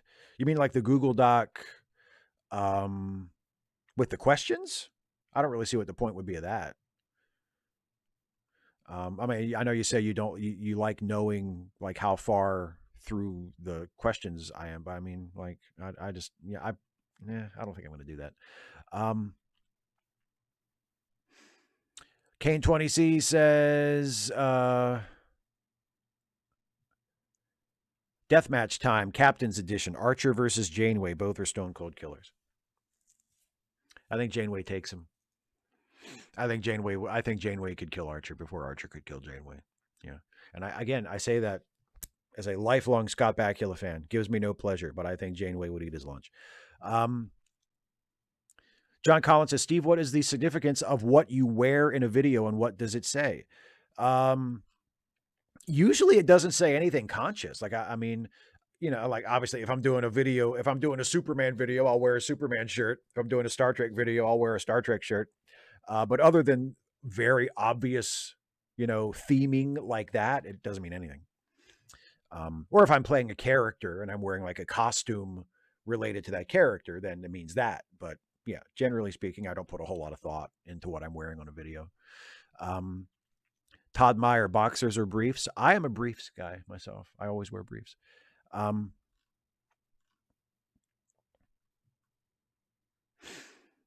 Dana asks, did season 1 of Mando make you cum in your pants?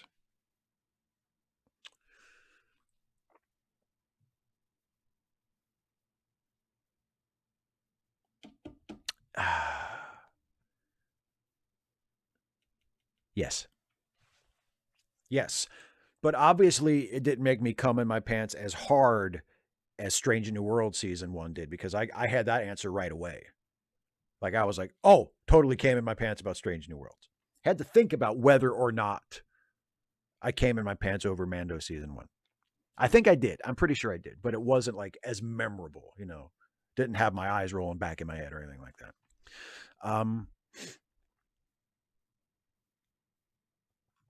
Oh, the hat. What is the significance of the hat that I wear? It's just a NASA hat. It's a NASA. I made it myself. It's a NASA patch that I sewed onto a blank fitted hat.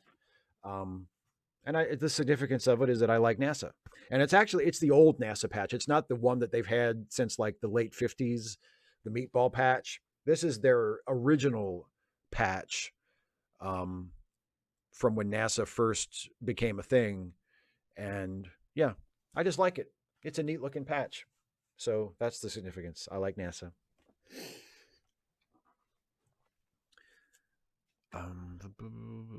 And of course, I mean, when I do a Star Trek video, I have a Niners hat, that is a Deep Space Nine tie-in that I wear for that. So that's the significance of that. But generally speaking, I wear this hat because I like NASA. I like astronauts. Kemp Chalmers, can we stop saying, well, you know what? I won't say it. You asked us, you asked me to stop saying it, and then you say it, but I'm not going to say it because your son's in the room, so I won't say that anymore. I'll say I had a party in my pants. I had a party. Had a happy party in my pants. And there was a cake with icing, so much icing on that cake.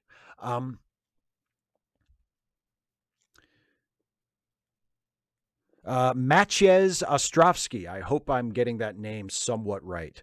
Hey, Steve, first time live listener and question asker. I just finished watching TOS for the first time.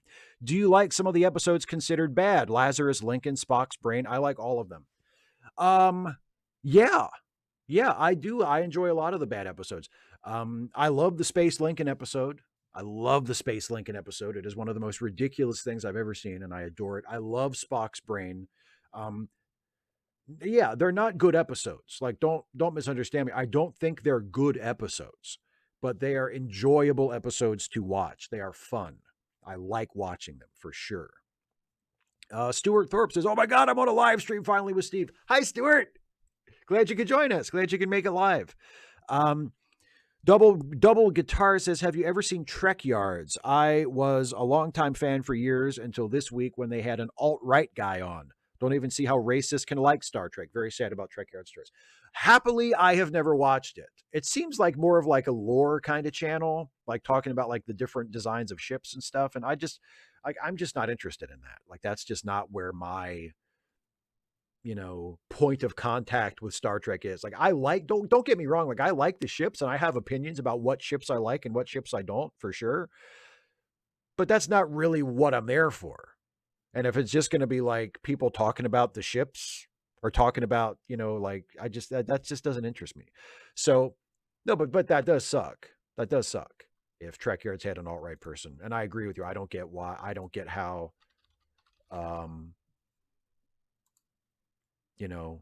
an alt-right person or a conservative could be a fan of Star Trek either.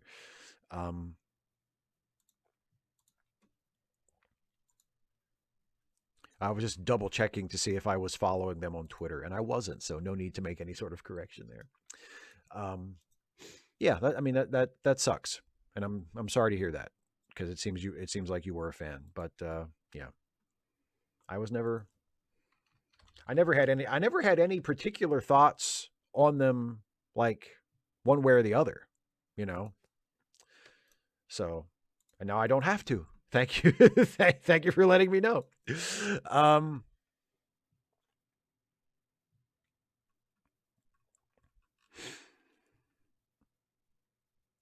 Stephen G. Clark, can I stop saying academician? I would love to stop saying academician. John Burns says, in that case, can we stop saying Trump deserves to die in jail? Well, I mean, I don't care where he dies. And if he goes to jail, I don't care how soon he dies. So, we have some wiggle room here.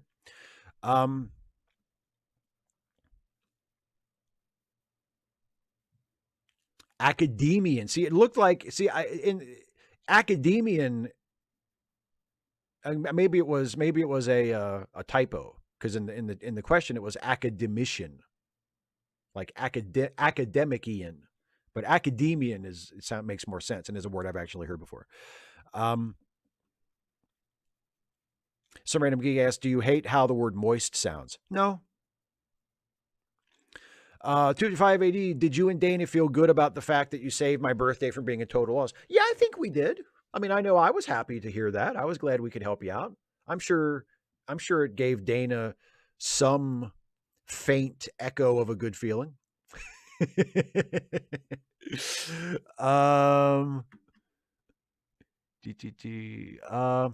Kemp with a super chat. Well, you're welcome. Glad I could help. Jacob Monroe, thoughts on House of Black getting pushed in AEW? I'd rather they didn't. Not because of the wrestlers. I just think the gimmick is terrible. Like, as individuals, I think they're all fine wrestlers, and they might even work well, like, as a group, but not with that gimmick. The gimmick is terrible. The gimmick is terrible. The entrance is terrible. Everything about the presentation, I think, is dog shit. as wrestlers, I think they're fine. Like if they had a different gimmick and they were being pushed, I wouldn't have a problem with it. But the House of Black is a dog shit gimmick. Steve Schmaling, looking forward to Yesteryear next week. I've heard that Gene did not consider TAS to be canon except for Yesteryear. Yeah, I mean, I think Gene's opinion about whether or not the animated series was canon changed over the years. I think while TAS was being made, he considered it canon, and I think everybody who worked on it considered it canon. Or at least like they had no reason to think that it was anything else. Like that would just be weird. Oh, you're doing Star Trek, but it doesn't really count. Like that's just a weird thought to have. Nobody but like a super nerd would even think about that. Like, well, I'm doing a Star Trek show, but it doesn't really count. Like it doesn't really, it's not official Star Trek. I mean, it is, but it didn't, the things we're writing about didn't really happen. Like that's nerdy. That's just, those are nerdy weeds that most people who aren't super nerds don't ever even have to worry about getting lost in. It's only nerds that get lost in those weeds. But later on, when it came back as a live action property and they were doing the movies and then eventually doing TNG and stuff, like I think Gene kind of revised that and said, actually, because we did some kind of silly stuff in the animated series, so maybe it wasn't canon after all. Maybe we'll just act like a lot of that stuff didn't happen. But Yesteryear, because Yesteryear was the best episode. So I'm glad you're looking forward to that review, because I'm looking forward to watching that episode again, because I think it's a good episode. And certainly the best episode of the animated series. John, exactly. It's not about the location. It's about the death. Macadamia. Thank you, Steve. It's not academia. It's macadamia. That is nuts. Academician is a rank, says David. Nate Avery, Spock related to Doyle, not Holmes. That's not nearly as much fun. That's a more rational, more grounded explanation. Not nearly as much fun. I much prefer to imagine that Spock is referring to Sherlock Holmes when he says an ancestor of mine maintained that once you eliminate the impossible, whatever remains, however improbable, must be the truth. I would much prefer to think that he's referring to Sherlock Holmes rather than Arthur Conan Doyle. But I mean, both work, but one of them is a lot more fun.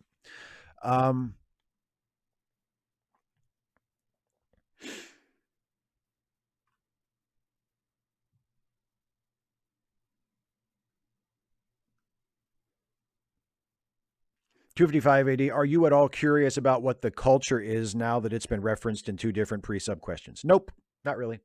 Sorry. No, not really. Sean O'Sullivan, your thoughts on Move Along Home? I think it's not a terrible episode with an awful reputation. I love Move Along Home. I put Move Along Home in the same category as the earlier, reference to like Spock's brain and stuff. I think Move Along Home is a really fun episode. Is it like the greatest episode you've ever seen of Star Trek? No, it's not. It's not like a good episode in a conventional sense, but it's a hell of a lot of fun to watch. Like, how can you watch that episode and not have a good time? It's a fun episode. Geek, do I have an opinion on what is the most annoying song ever? Not really. No, not really.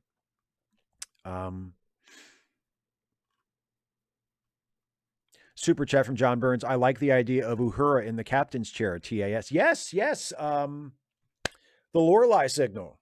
Yes, absolutely. Uhura takes command of the Enterprise after the men are called away by a siren song. For sure, it's a good episode.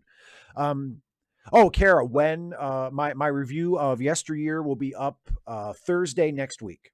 That's when I put up my Star Trek retro episode reviews. Thursday next week.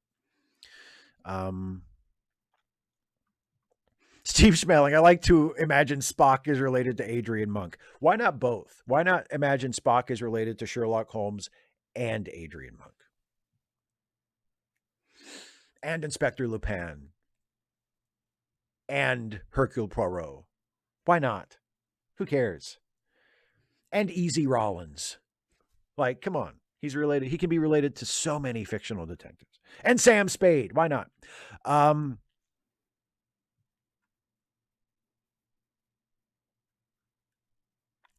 Steve George says, since you distanced yourself from several prominent atheists for good reasons, you seem to have been less vocal about atheism and atheist communities. Will you ever revisit those subjects in your work? Yeah, possibly. I certainly haven't closed the door on it. It's just a matter of finding an angle to talk about an atheism related topic that I think is interesting and worth exploring. Yeah, I mean, there's always a possibility. If I come up with an idea for doing like an atheism related video again, I would certainly do it. Um,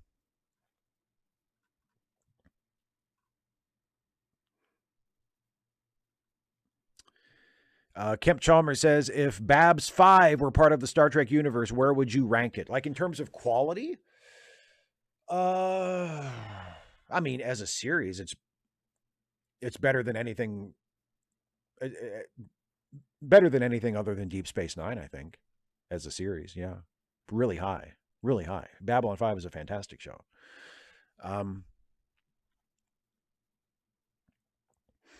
Pedro Noguera, what's that TOS episode where Spock gets mad with Dr. McCoy and says he never liked being called a pointy-eared hobgoblin? I think Kara's right. I think it's Day of the Dove.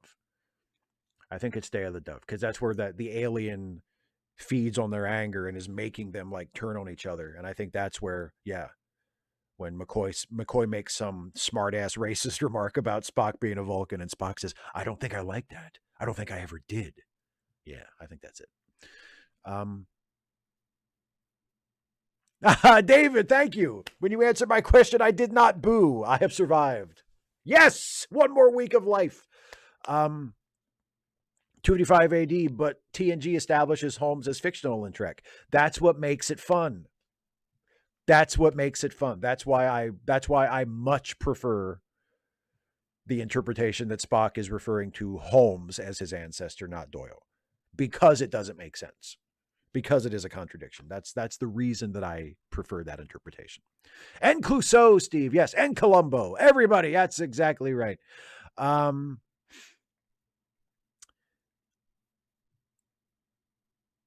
John Bird says, I guess you didn't like my booth at the end comparison to another Canadian show, Stingray, starring Nick Mancuso, 1985. I didn't see it. I guess I missed it if you put it up there. And if I missed it, I apologize. But I never saw Stingray.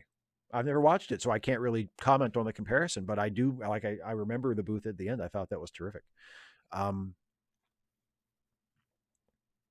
Is it the time travel library episode? Oh, maybe it is.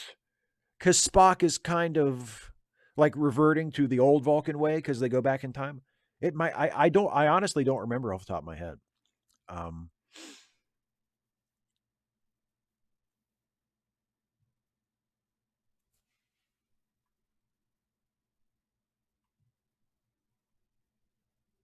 Oh, Stuart, thank you very much. Stuart says, I came years ago for atheist content, missed the atheist book reviews, but tots for staying all this time for Star Trek comics. Well, I'm glad you decided to stick around, even though I stopped doing the atheist stuff that brought you here in the first place.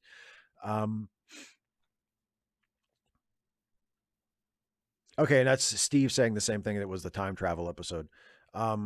Maybe, like I said, I mean, let me look it up. I have a computer. I'm actually live streaming from a computer right now.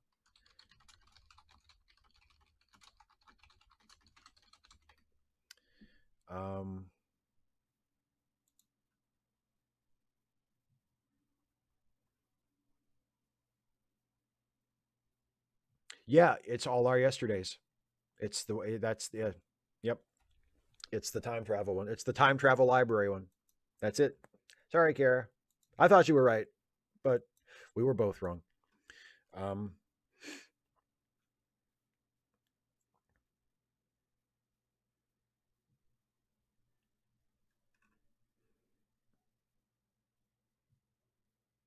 Oh, Pedro, have you seen the movie Living that was nominated for the Oscars? It's a remake of Kurosawa's Akiru. By the way, when is your video about Kurosawa going to be released? Whenever, some point after I make it. I haven't made it yet.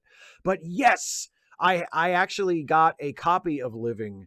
I haven't had a chance to watch it yet, but I am definitely going to watch it. I'm really looking forward to it. I heard about it, a while ago. I don't know if you mentioned it to me earlier or not, but I heard about it at some point, and then I saw that it was out on digital, and I got a copy of it. Haven't had a chance to watch it yet. I heard an interview on NPR a couple weeks ago with the writer of it. That reminded me of it and made it sound really good and made me think, oh man, I got to watch that. So I have it. I just haven't had a chance to watch yet. Maybe this weekend I'll have a chance to watch it. We'll see. Fingers crossed. But yeah, I'm really looking forward to it. Um,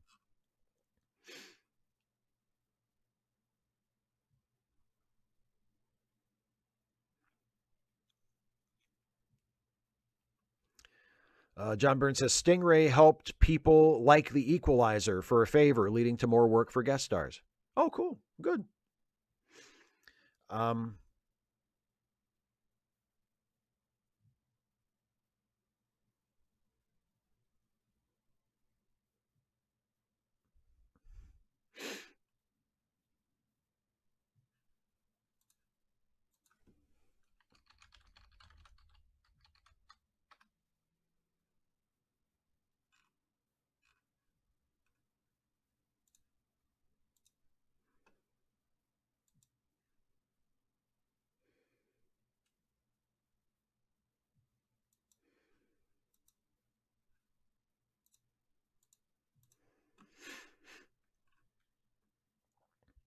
Sean asks, have you ever watched Red Dwarf or Doctor Who? I've never watched Red Dwarf, believe it or not. I've watched a little teensy weensy tiny bit of Doctor Who, but not all that much.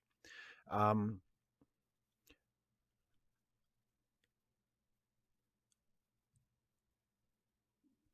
oh man, Brett says, hey buddy, haven't been around to hear your posts in a while as I almost died at the beginning of the year. Probably way behind, but the Picard parallels from the movie are overwhelming. Peace. Well, I'm glad you're still with us, Brett. I'm sorry to hear that. I'm glad that you survived. Um, yeah, shit.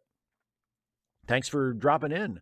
Um, and yeah, I think they've calmed down since the first episode. The ones in the first episode were ridiculous. The ones in the first episode were like, oh my fucking god, calm down, Jesus. Like they're literally like restaging scenes from Star Trek 2, like for no reason. It was ridiculous. It's calmed down since then. So I think I don't have a problem with it in the more recent episodes, but episode 1 was insane. Um, Jacob, did I buy or pirate the MJF Danielson Iron Man match? Let's just say I watched it. And I thought it was excellent. I thought it was terrific. Especially the finish. I loved the finish. And it was a really, really good match. Really good Iron Man match. One of the best AEW matches so far, period, in the history of the company. I still think it, like I mentioned earlier about the when we were talking about the Ray versus Dominic match, like I don't like when they go straight to a gimmick match when they haven't even had a regular singles match yet. And I didn't really like that they jumped straight to an Iron Man match when it was the first time Danielson and MJF had ever wrestled. But setting that complaint aside, it was a great match. It was a great match. The best match on the show. One of the best matches AEW has ever done. The best match on the show that I watched. I'll put that caveat in. I did not watch the entire show. In fact, I think that was the only match on the show I watched because it was the only match I gave a shit about. But I can't imagine any other match on that show being anywhere near as good as that Iron Man match. It was fantastic.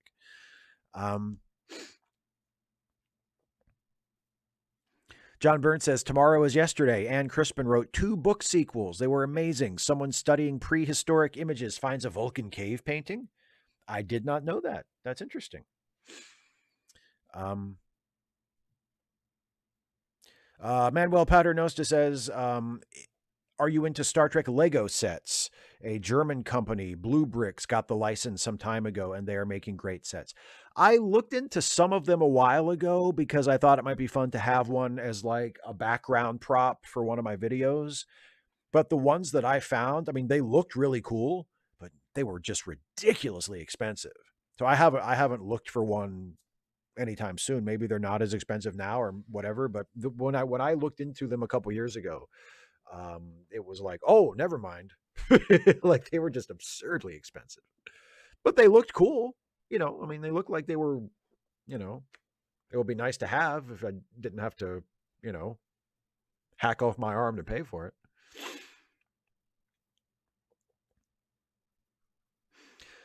Pedro asks, in the grand tradition of adapting Kurosawa to other genres, how could a story be told in the Star Trek universe? Maybe a Klingon throne of blood because of Shakespeare as well.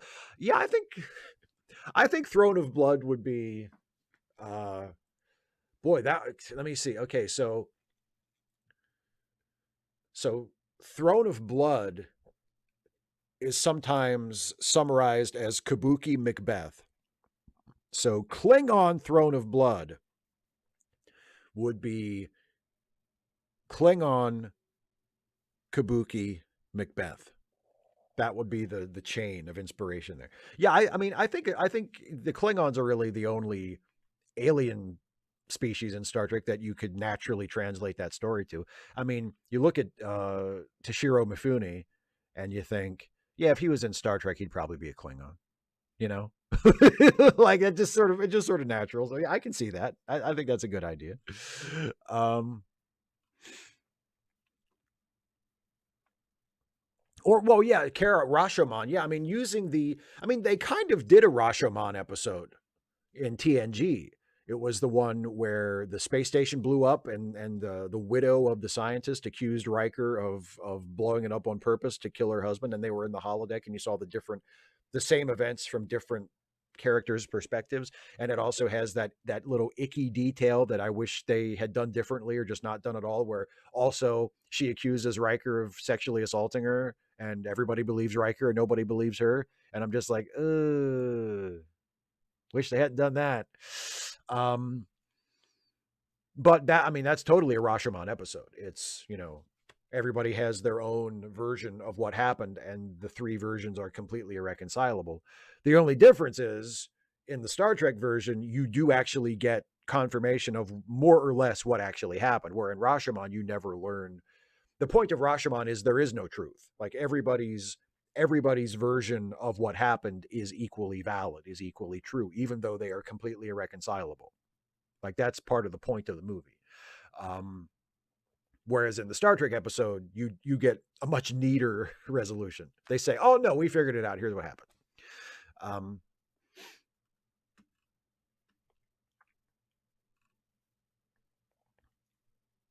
yeah, I mean it's totally a Rashomon episode. It's again, except for the icky, like parts with Riker being accused of a sex crime and then it just being brushed aside. Other than that, I mean it's a really good episode. Um, Yojimbo and Rurapente. Hey, oh Yojimbo, yeah, a Klingon Sanjuro. That's another one. Yeah, like Klingons lend themselves to like samurai stuff. Yeah, like a Klingon take on Yojimbo and Sanjuro. That would be, ooh, yeah. Again, Toshiro Mifune. Um,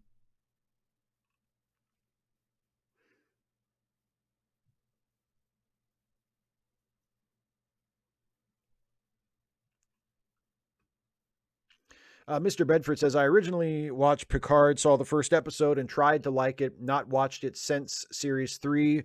Binged 5 episodes. What I could get my hands on. Is this TNG season 8? Um, I don't think it's TNG season 8.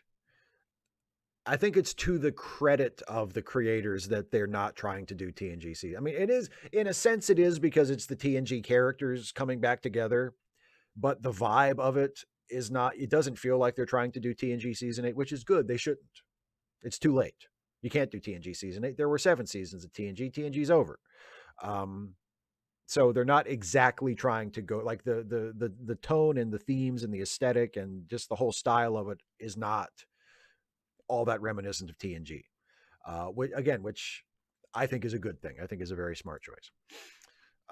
Okay, couple of more super chats. One here from John and one here from Stuart, and then I'm going to start wrapping things up because it's time to end the show because it's 8 o'clock here where I'm at. John with a super chat says the SCTV Mackenzie brothers in Star Trek. I mean, that basically writes itself. I would love to see that.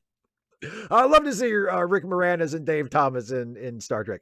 And Stuart Thorpe says, never cared for wrestling, but you made me appreciate it. Well, thank you very much. I appreciate that.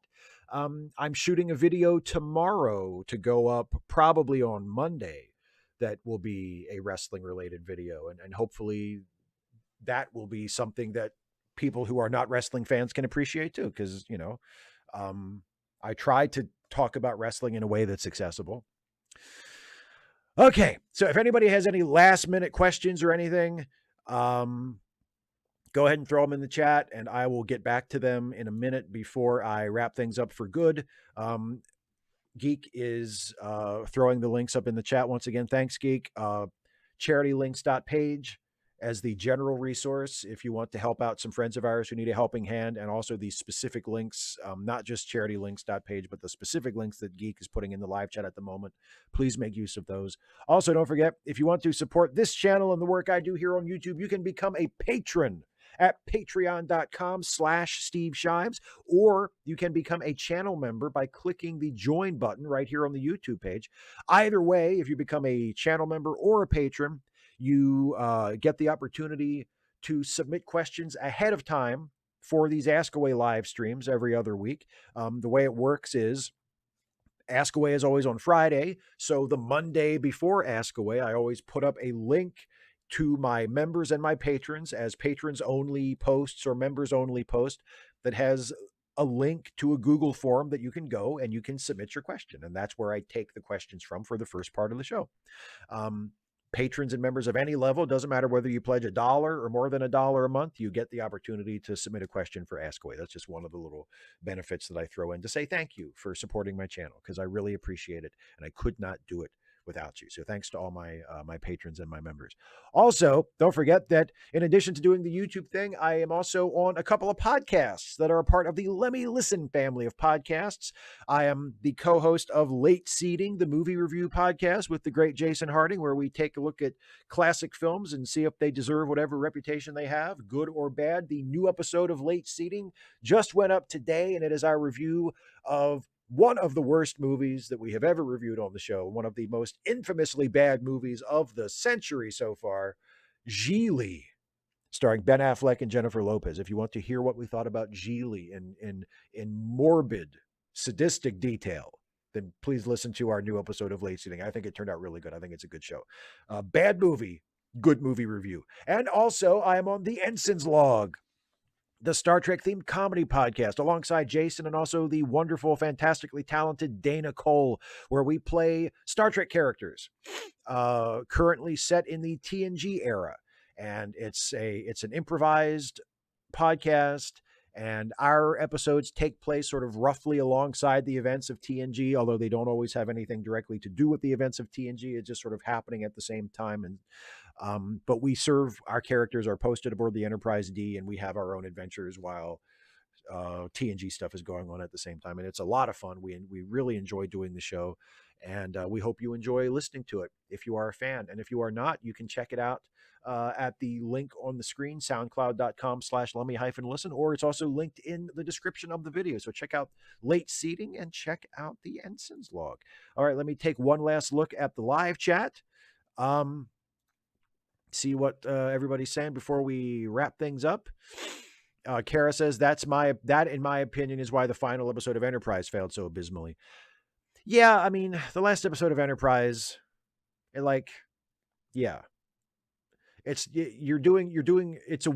always a weird choice when you're like, hey, we're having the last episode of Enterprise, let's set it inside an episode of TNG, a show that at that point had been over for like 10 years.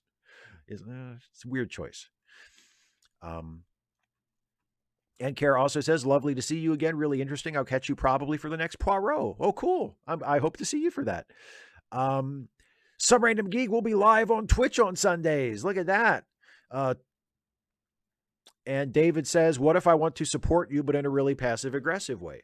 Well, as long as you can figure out what that is, I would welcome your passive aggressive support, David.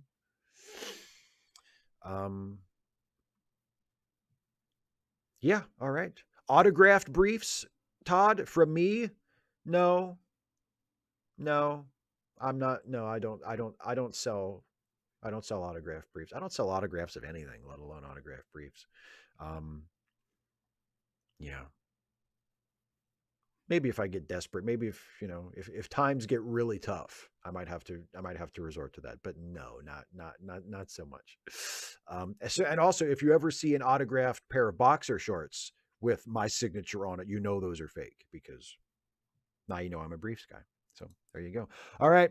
Thanks, everybody, so much for joining me. I will see you on Wednesday with Dana for the next Trek Reluctantly. We're watching Deep Space Nine again. We're watching Starship Down. Really, really good episode. So join us for that. And I will see you in 2 weeks for another Ask Away. And I'll see you in between with the regular videos a bunch of times between now and then. Picard Season 3, Episode 5 review going up tomorrow with Jason. Watch for that. And yeah, that's it. Have a good weekend, everybody. Thanks for watching. Thanks for the questions. Thanks for the support. Take care. Bye-bye.